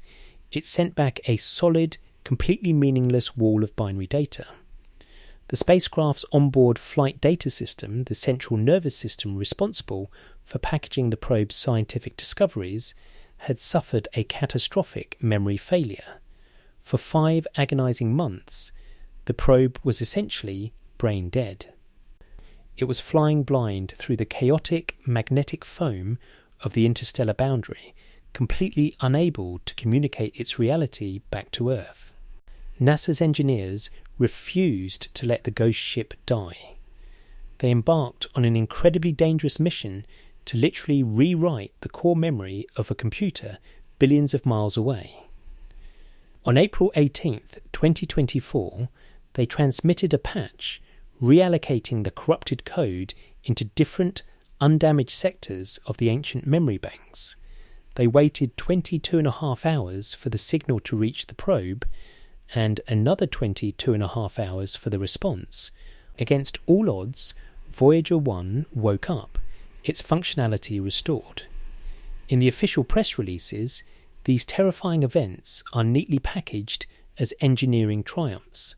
They are presented as a testament to the sheer resilience of vintage human technology and the brilliance of the JPL team.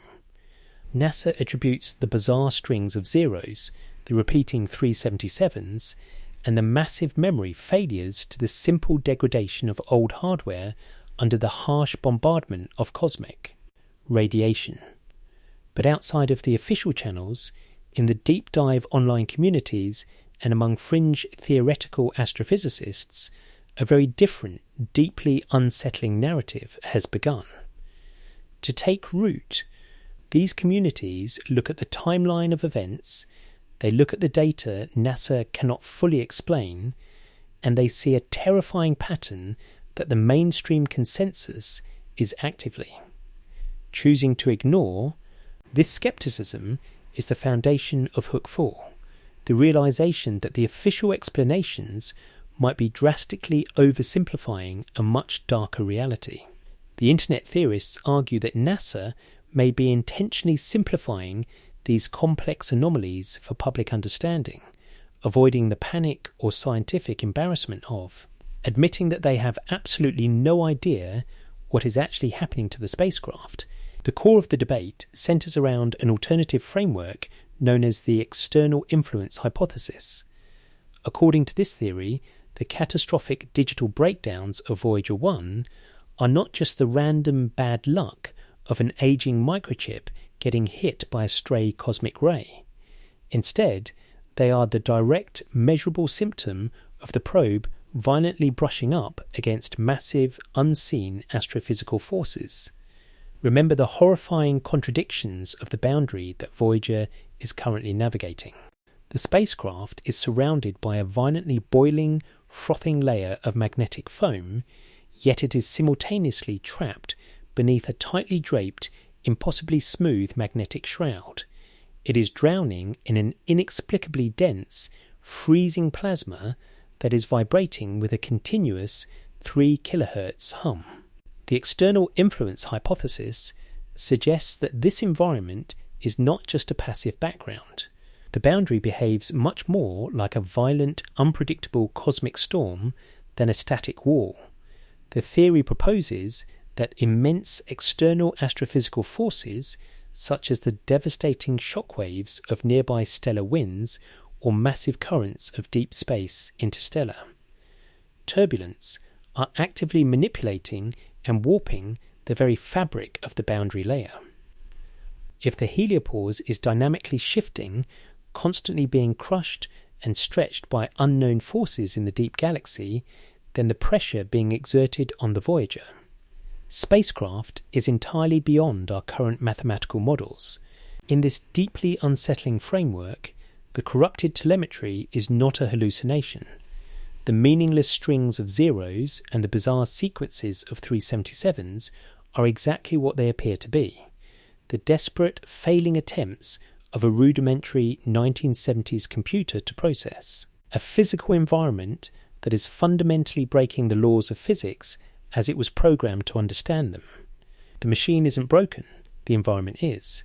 This highly debated speculation suggests that Voyager 1 is actively recording an interaction with a cosmic force we cannot see. As the unseen interstellar turbulence violently warps the magnetic fields around the probe, it creates a localized electromagnetic chaos so intense that it fundamentally alters the flow of electricity through the spacecraft circuits. The bit flips are not random, they are the electromagnetic fingerprint of an external, invisible giant crushing the bubble of our solar system. The implications of this debate are massive. If the external influence hypothesis is even partially correct, it means our theoretical understanding of the deep galaxy is dangerously incomplete. It implies that our solar system is not just drifting through a quiet, empty ocean, but is actively embedded in a larger, highly volatile cosmic structure. And the terrifying truth is that we may never get a clear answer. The 22.5-hour delay in communication means that by the time we see the data, the event has already passed. We are looking at a ghost. The internet theorists argue that as Voyager pushes deeper into this unseen cosmic storm, the data will only become more erratic, more chaotic, and more impossible to explain.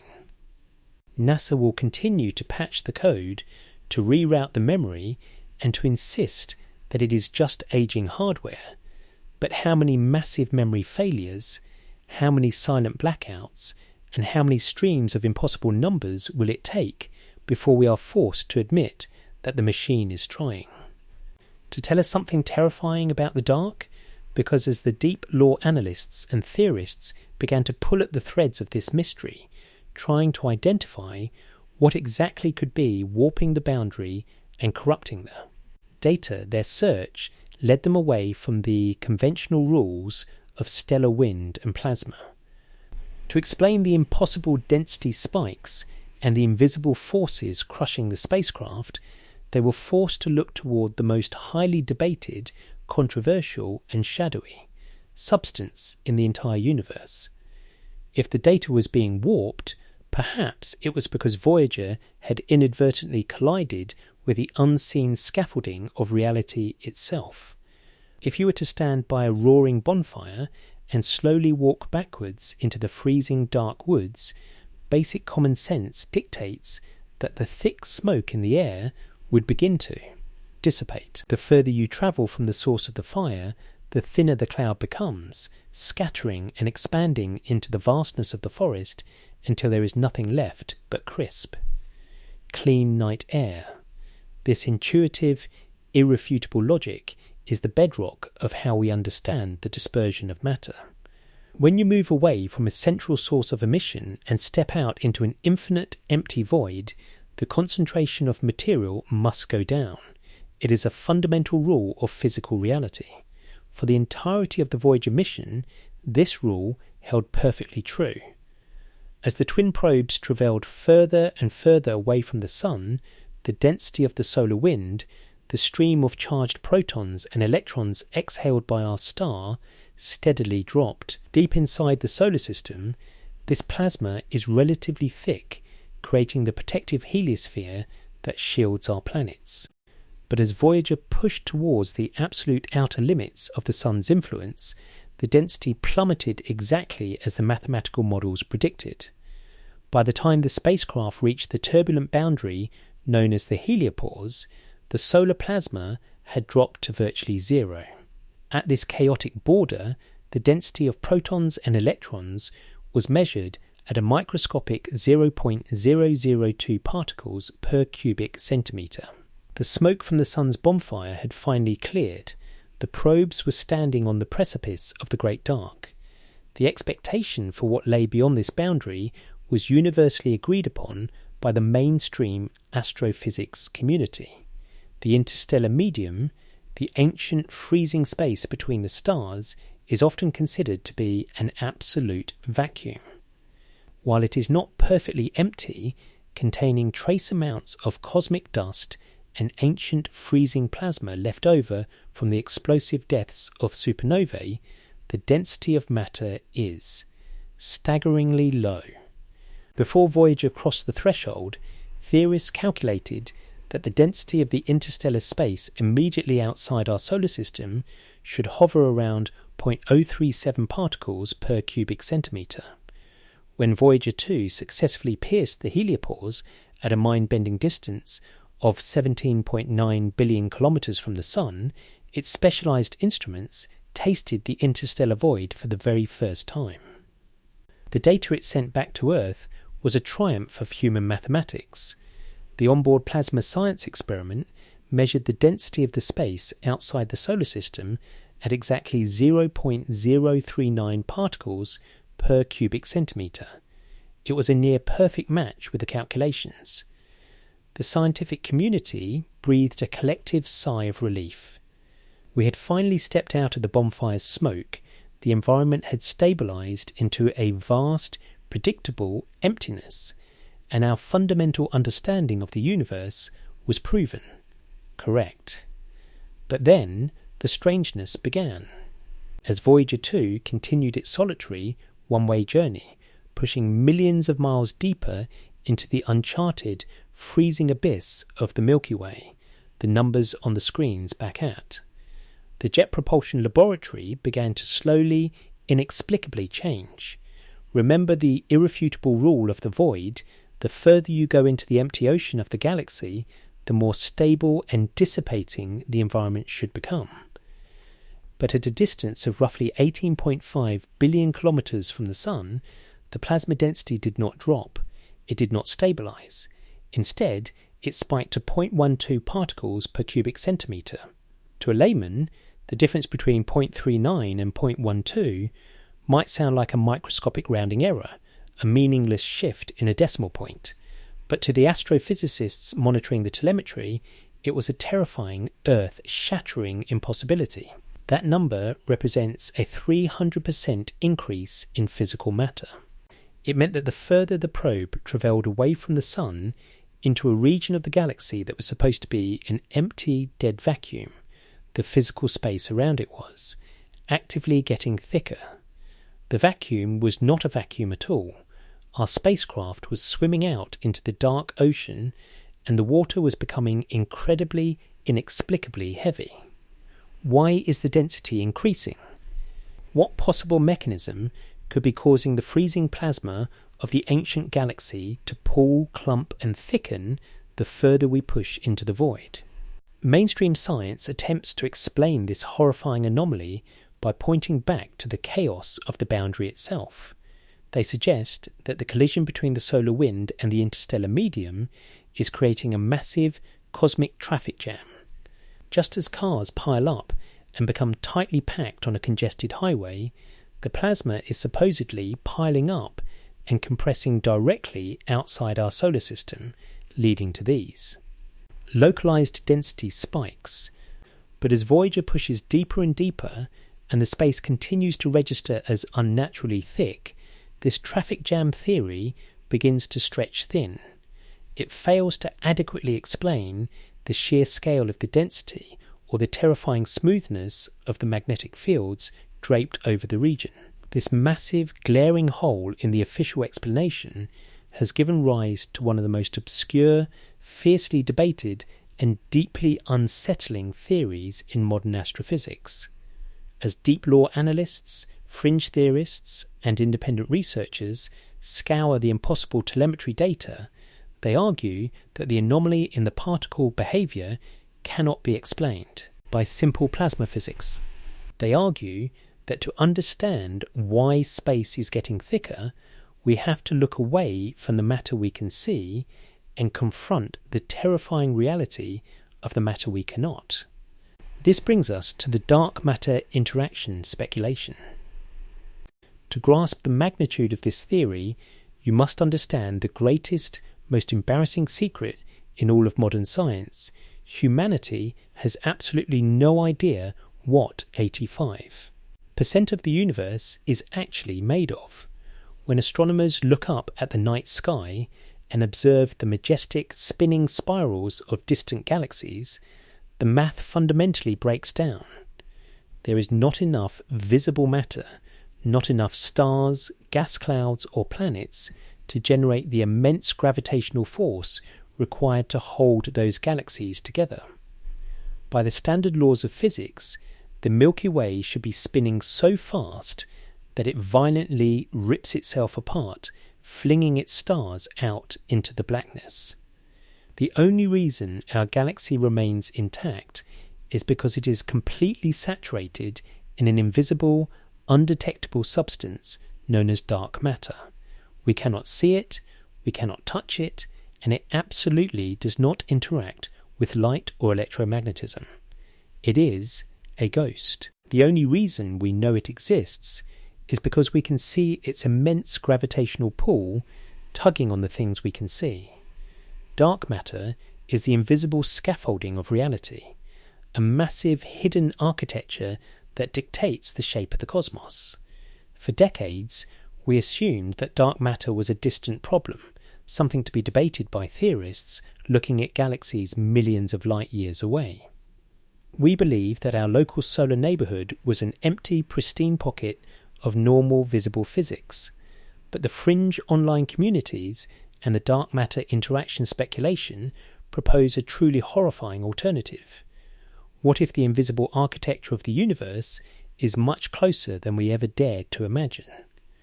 According to this highly debated theoretical framework, the inexplicable density spikes Voyager is recording, the sudden jump from 0.039 to 0.12 particles per cubic centimetre, are the physical footprints of a dark matter trap. Because dark matter has immense mass, it creates invisible gravitational wells in the emptiness of space. When the ancient freezing plasma of the interstellar wind drifts through the galaxy, it gets caught in these unseen wells, pooling and clumping together in the dark. The theory suggests that Voyager has not merely stumbled into a localized traffic jam of plasma. It has inadvertently sailed directly into a massive, invisible filament of dark matter draped across the very edge of our solar system. The spacecraft is measuring the thickening of normal matter, but that thickening is being actively orchestrated by the gravitational crushing force of an unseen ghostly giant. This speculative framework perfectly connects the terrifying disparate anomalies Voyager has encountered into one cohesive, deeply unsettling nightmare. Remember the 3 kHz cosmic hum, the sustained 3-year vibration of the interstellar plasma. A formless, empty cloud cannot ring like a bell. But if that plasma is trapped and tightly compressed within the rigid, invisible architecture of a dark matter field, it provides the perfect structured density region required. For the plasma to resonate, the dark matter is the tension on the cosmic guitar string. Furthermore, this dark matter framework offers a chilling new perspective on the catastrophic digital breakdowns of Voyager's computers. Remember the sudden, violent streams of impossible telemetry, the endless sequences of zeros and 377s that NASA attributed to the degradation of old hardware? If Voyager is actively grinding against a massive, concentrated field of dark matter, the external physical forces being exerted on the machine are entirely beyond our comprehension.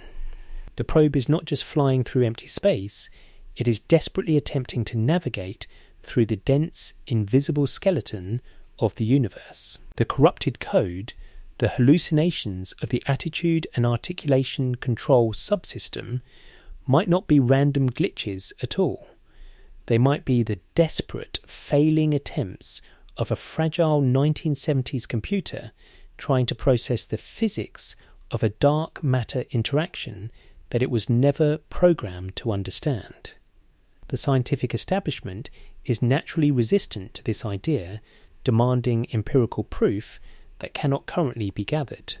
Mainstream astrophysicists maintain that there is no direct evidence to prove Voyager is interacting with dark matter, but in the obscure corners of the internet, the debate rages on, fueled by the glaring contradictions in the official data. The space is too thick. The magnetic fields are too perfect. The sound is too consistent. The dark matter interaction speculation forces us to look into the abyssal blackness just outside our planetary doorstep and question everything we thought we knew about our safety and isolation. If the edge of our solar system is not a quiet exit into an empty void, but rather a tangled, heavily structured web of invisible dark matter actively trapping the debris of the galaxy, then we are completely blind to the true nature of our cosmic environment. We are trapped in a bubble, surrounded by an unseen architecture that we do not have the senses to perceive. And as Voyager continues its relentless plunge, dragging its failing irradiated hardware deeper into this thickening, humming, invisible web, it brings us face to face with an even more violent reality. Because if the boundary is truly shaped by these massive, unseen astrophysical forces, it completely reframes the nature of our heliosphere. It suggests that our solar system is not gently floating in an empty ocean, It suggests that we are actively caught in the crossfire of a galactic war zone, a violent collision of cosmic proportions that is actively shaping the future of our world. Down here on the surface of the Earth, when we look up at a clear, dark night sky, we are overwhelmed by a profound sense of stillness. The stars twinkle with a slow, ancient rhythm, the moon drifts quietly across the horizon, and the planets chart their predictable, silent courses through the heavens. This deeply ingrained human perspective gives us the illusion that we are stationary. We feel as though our solar system is a permanent, immovable fixture, gently resting in a quiet, undisturbed corner of the universe. But this feeling of cosmic peace is perhaps the greatest lie our senses have ever told us. We are not resting. We are not stationary. We are hurtling through the Milky Way galaxy at terrifying, incomprehensible speeds, dragging our entire planetary neighbourhood along with us. To truly understand the nightmare that Voyager is currently navigating, you must completely abandon the idea of the solar system as a static, spherical bubble gently floating. In a void, you have to reframe your perspective and look at our sun not just as a star, but as the engine of a colossal cosmic vessel. As our sun orbits the supermassive black hole at the centre of the Milky Way, it is dragging the Earth, the gas giants, the asteroid belts, and the entire heliosphere through the heavy, ancient plasma of the deep galaxy. When a massive ocean liner ploughs through the sea, the water does not simply gracefully part out of the way. The immense kinetic force of the ship violently displaces the water, pushing it forward and out, creating a massive turbulent wave at the front of the vessel known as a bow wave. According to one of the most compelling and cinematic narrative frameworks to emerge from Voyager's telemetry, the exact same physics are occurring at the absolute edge of our solar system. This is the foundation of the interstellar shopfront theory. The heliosphere is not just a bubble of gas, it is the physical hull of our ship, and it is violently colliding with the interstellar medium. As our solar system moves through space, the leading edge of the heliosphere is slamming into the freezing, heavy plasma of the ancient galaxy, creating a colossal bow shock. We are actively displacing the universe, pushing a massive invisible wave of radiation and interstellar dust ahead of us as we sail through the dark. For decades, astrophysicists vastly underestimated the sheer violence of this collision. We assumed that the interstellar wind, the ancient material drifting between the stars, was relatively weak, a gentle breeze that our sun's powerful solar wind could easily push aside. We believed that the boundary where these two forces met was a stable, balanced equilibrium. But when the Voyager probes pierced this boundary, the data they sent back shattered our comforting models. Thanks to their delicate vintage sensors, scientists learned a horrifying truth about the ocean we are sailing through. The interstellar magnetic field, the unseen web of force that dictates the movement of the galaxy, is 2 to 3 times more powerful than anyone had previously thought. This mathematical revelation changes everything. It means that the galaxy is actively fighting back. Because the interstellar magnetic field is vastly stronger than our models predicted, the ancient particles of the Milky Way are not just passively drifting against our heliosphere, they are actively crushing it. The interstellar medium is exerting 10 times more pressure on the boundary of our solar system than the scientific community ever expected. We are not gently parting the waters of the galaxy. We are ramming into a brick wall of magnetic pressure, and our protective shield is buckling under the immense crushing weight. This realization completely shifts the narrative of the boundary. In internet forums and deep dive astrophysical debates, analysts and fringe theorists have latched onto this data to propose a terrifying new perspective. The heliopause does not behave like a wall at all. A wall implies stability. A wall implies permanence. But the data Voyager has gathered paints a picture of absolute chaos. As one user perfectly summarised the anomaly, the boundary behaves much more like a violent storm than a wall. This brings us to the terrifying reality of the cosmic storm front. The boundary of our world is a violently active interaction zone, a place where the calm of our inner solar system is ripped apart by unseen astrophysical forces. Because the galaxy is crushing us with 10 times more pressure than expected, the physical shape of the heliosphere is violently deforming. The boundary is not a smooth, perfect sphere. Instead, the intense friction of the collision is causing the surface of the heliopause to warp and buckle, creating unimaginable geographical distortions in the plasma. Voyager's telemetry revealed that the surface of our solar shield is constantly being contorted by massive shifting waves that strike the boundary at unexpected, non-uniform angles. Consider the sheer scale of these cosmic waves. Down on Earth, a tsunami measuring 100 feet high is considered an apocalyptic event, but the waves of superheated plasma crashing against the boundary of our solar system can reach a staggering 10 astronomical units in size. 1 astronomical unit is the distance between the Earth and the Sun, roughly 93 million miles. This means that invisible waves of snapping magnetic fields and 90,000 degree plasma, measuring nearly 1 billion miles from crest to trough, are relentlessly rolling across the surface of the heliosphere. The boundary is aggressively undulating, shifting and crinkling as it attempts to absorb the crushing, unyielding pressure of the interstellar wind. The heliopause is not a fixed coordinate in space. It is a living, breathing, violent tempest. Voyager data confirmed that the heliopause underwent rapid, aggressive changes in its physical location over an incredibly short period of time, moving back and forth as the pressure from the galaxy pushed inward and the solar wind pushed outward.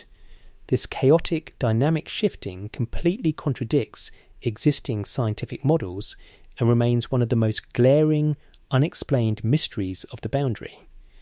But in this cosmic war zone, our sun is not merely a passive victim taking a beating from the galaxy. It is actively firing back. We tend to think of the sun as a stable, glowing orb, but it is a raging nuclear engine capable of unimaginable violence. When the sun experiences massive coronal mass ejections, violent explosions on its surface that hurl billions of tons of electrified plasma into space, it creates immense shockwaves that ripple outward through the solar system. For a long time, scientists assumed that these solar shockwaves would simply dissipate as they reached the edge of the heliosphere, absorbed by the thick, frothing magnetic foam of the boundary. But Voyager's instruments detected something entirely unexpected. The interaction between our star and the deep galaxy is a two-way street. When the sun unleashed a particularly violent shockwave, Voyager watched as that wave of energy raced across billions of miles, slammed into the heliopause, and didn't stop. The shockwaves emitted by our sun possess so much kinetic energy that they physically punch straight through the boundary and bleed out into interstellar space. Our star is actively throwing punches into the dark.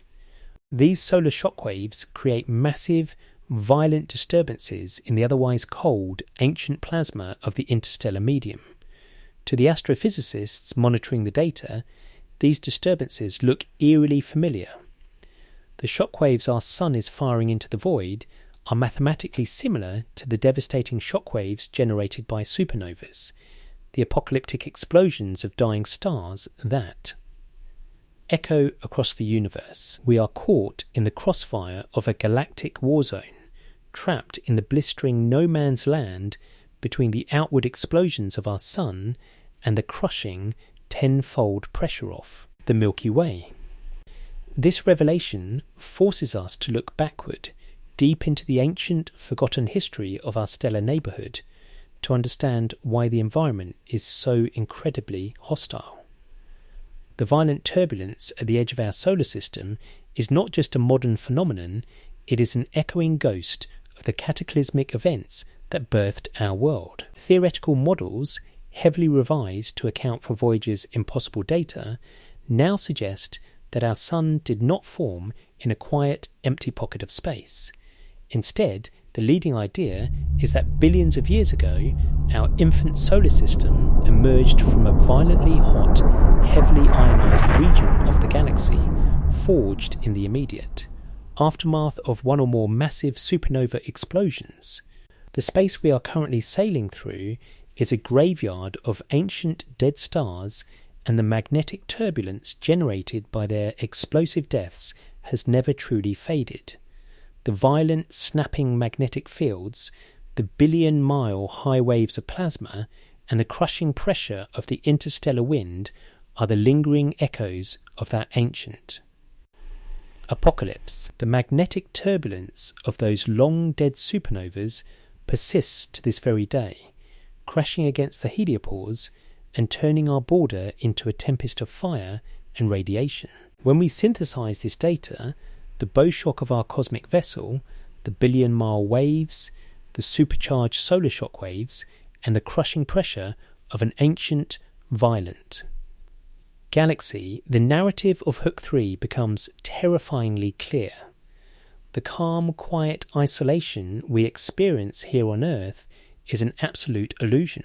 It is a temporary luxury bought and paid for by the relentless, invisible violence occurring 14 billion miles away. We are not living in a peaceful, protected sanctuary. We are living in the eye of a cosmic hurricane.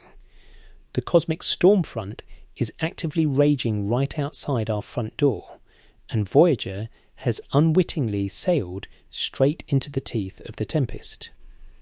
But as the fragile, antiquated spacecraft continues to push deeper into this churning, violent darkness, battered by supercharged cosmic rays and blinded by the impossibly perfect magnetic shroud, it is dragging the scientific community toward an even more profound and unsettling realization.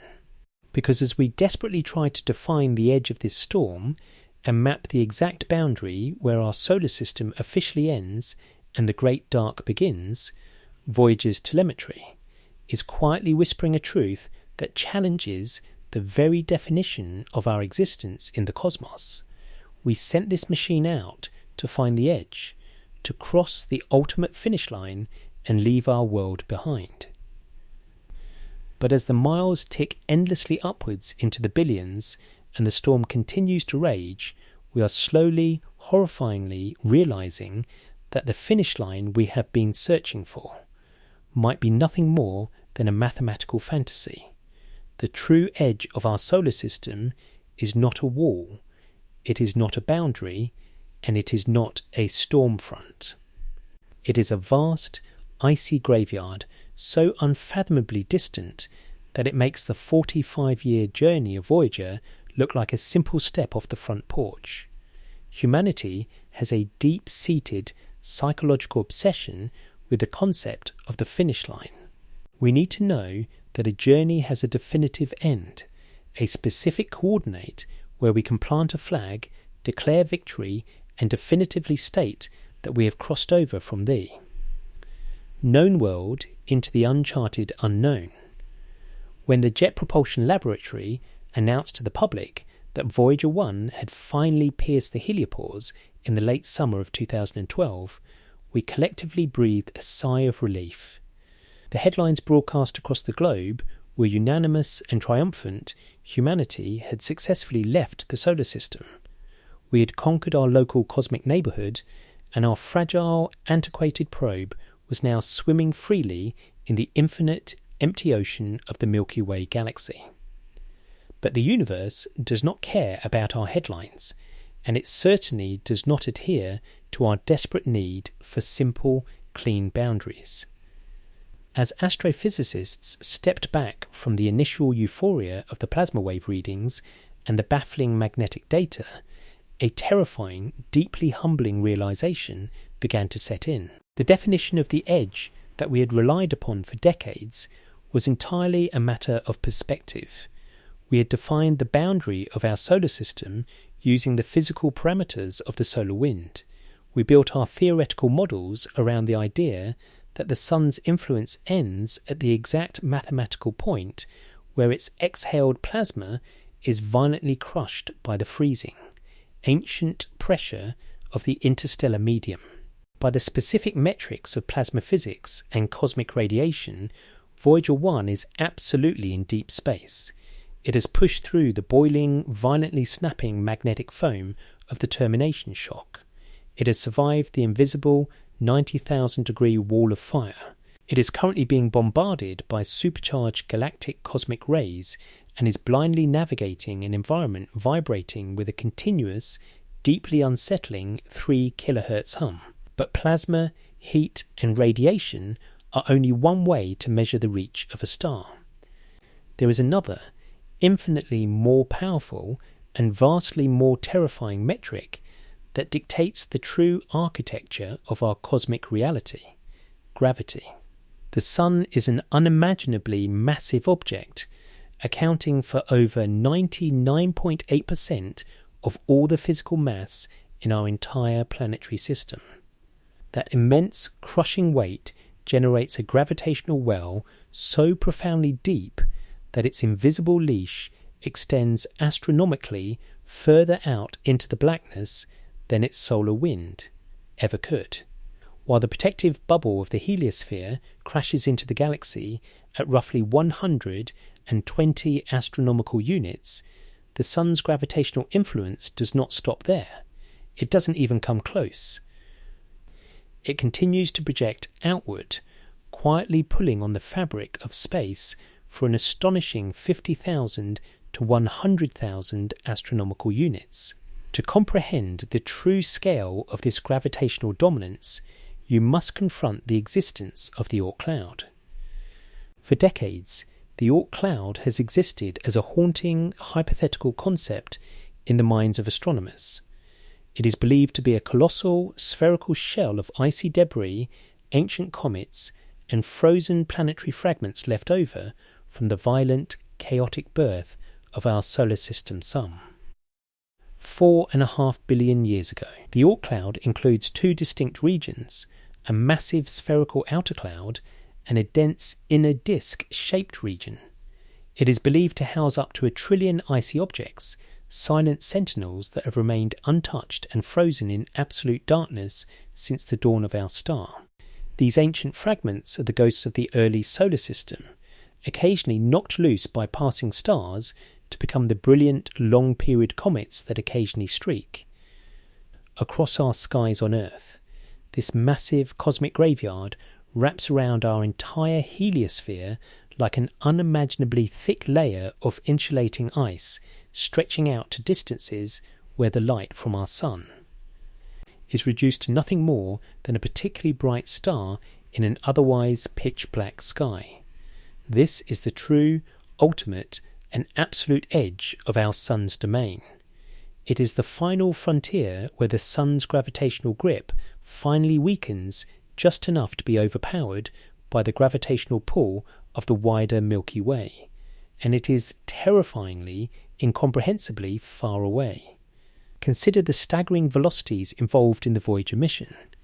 Driven by the rare once-in-a-century planetary alignment that allowed it to slingshot around the immense gravity of the gas giants, Voyager 1 is the fastest human-made object ever sent into the deep void.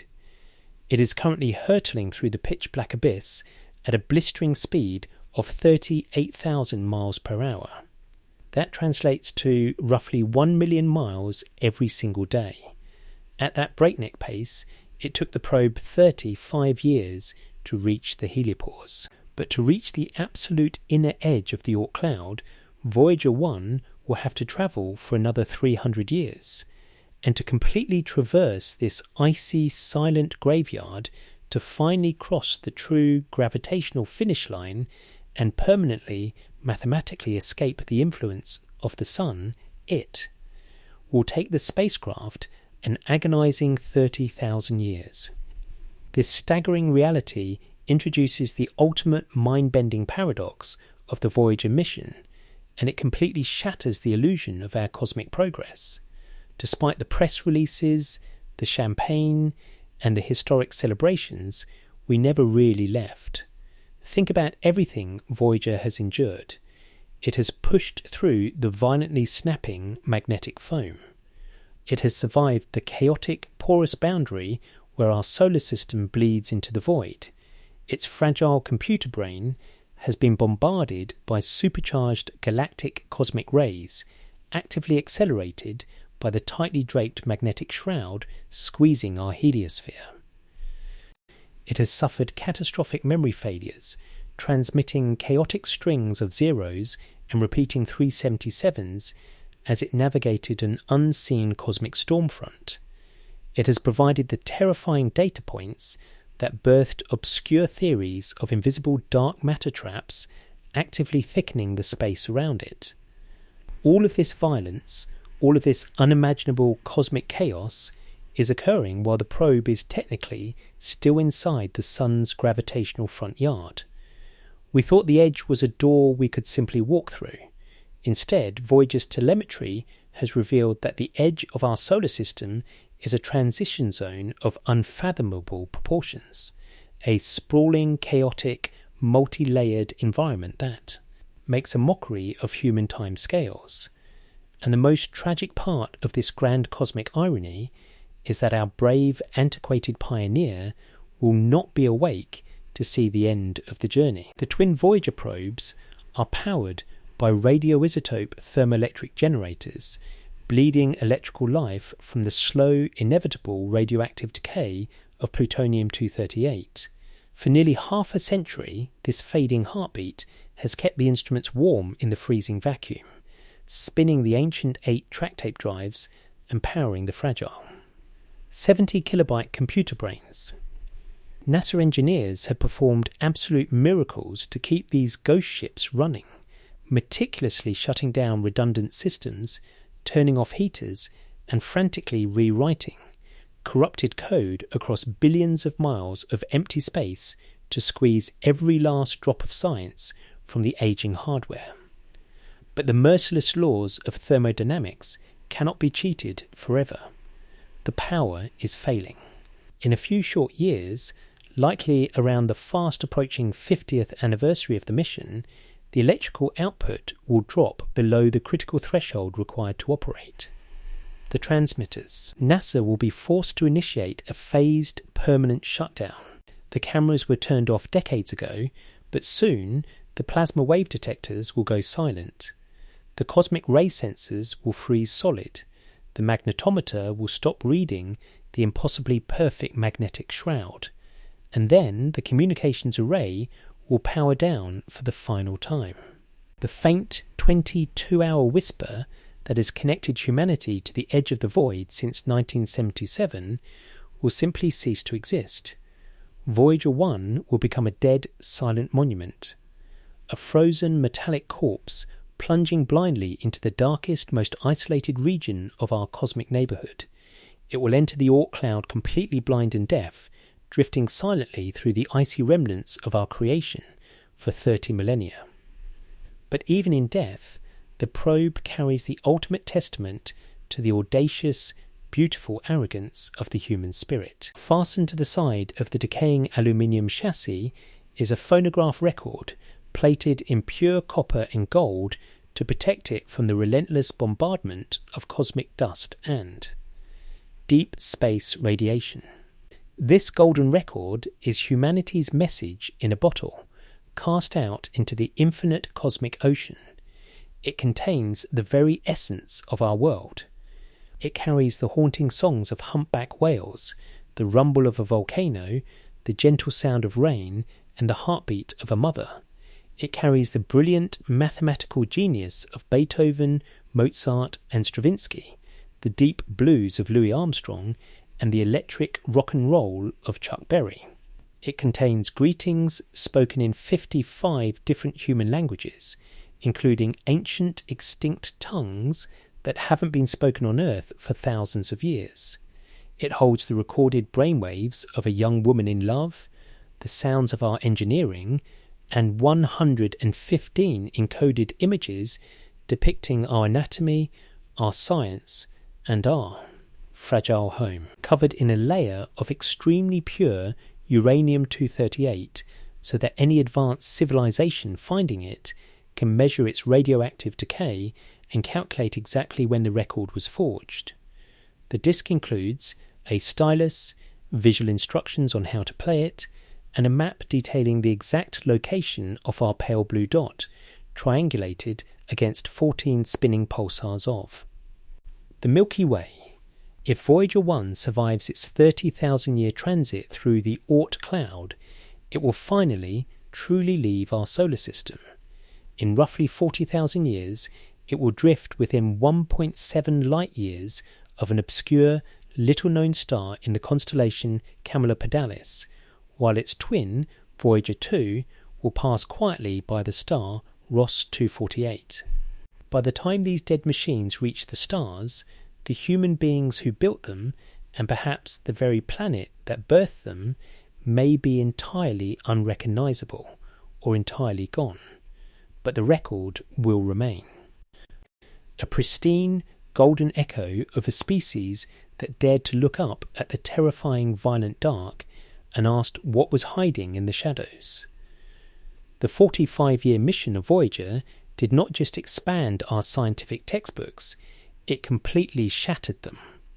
We sent these probes out expecting to find a quiet, predictable universe that adhered to our neat mathematical models.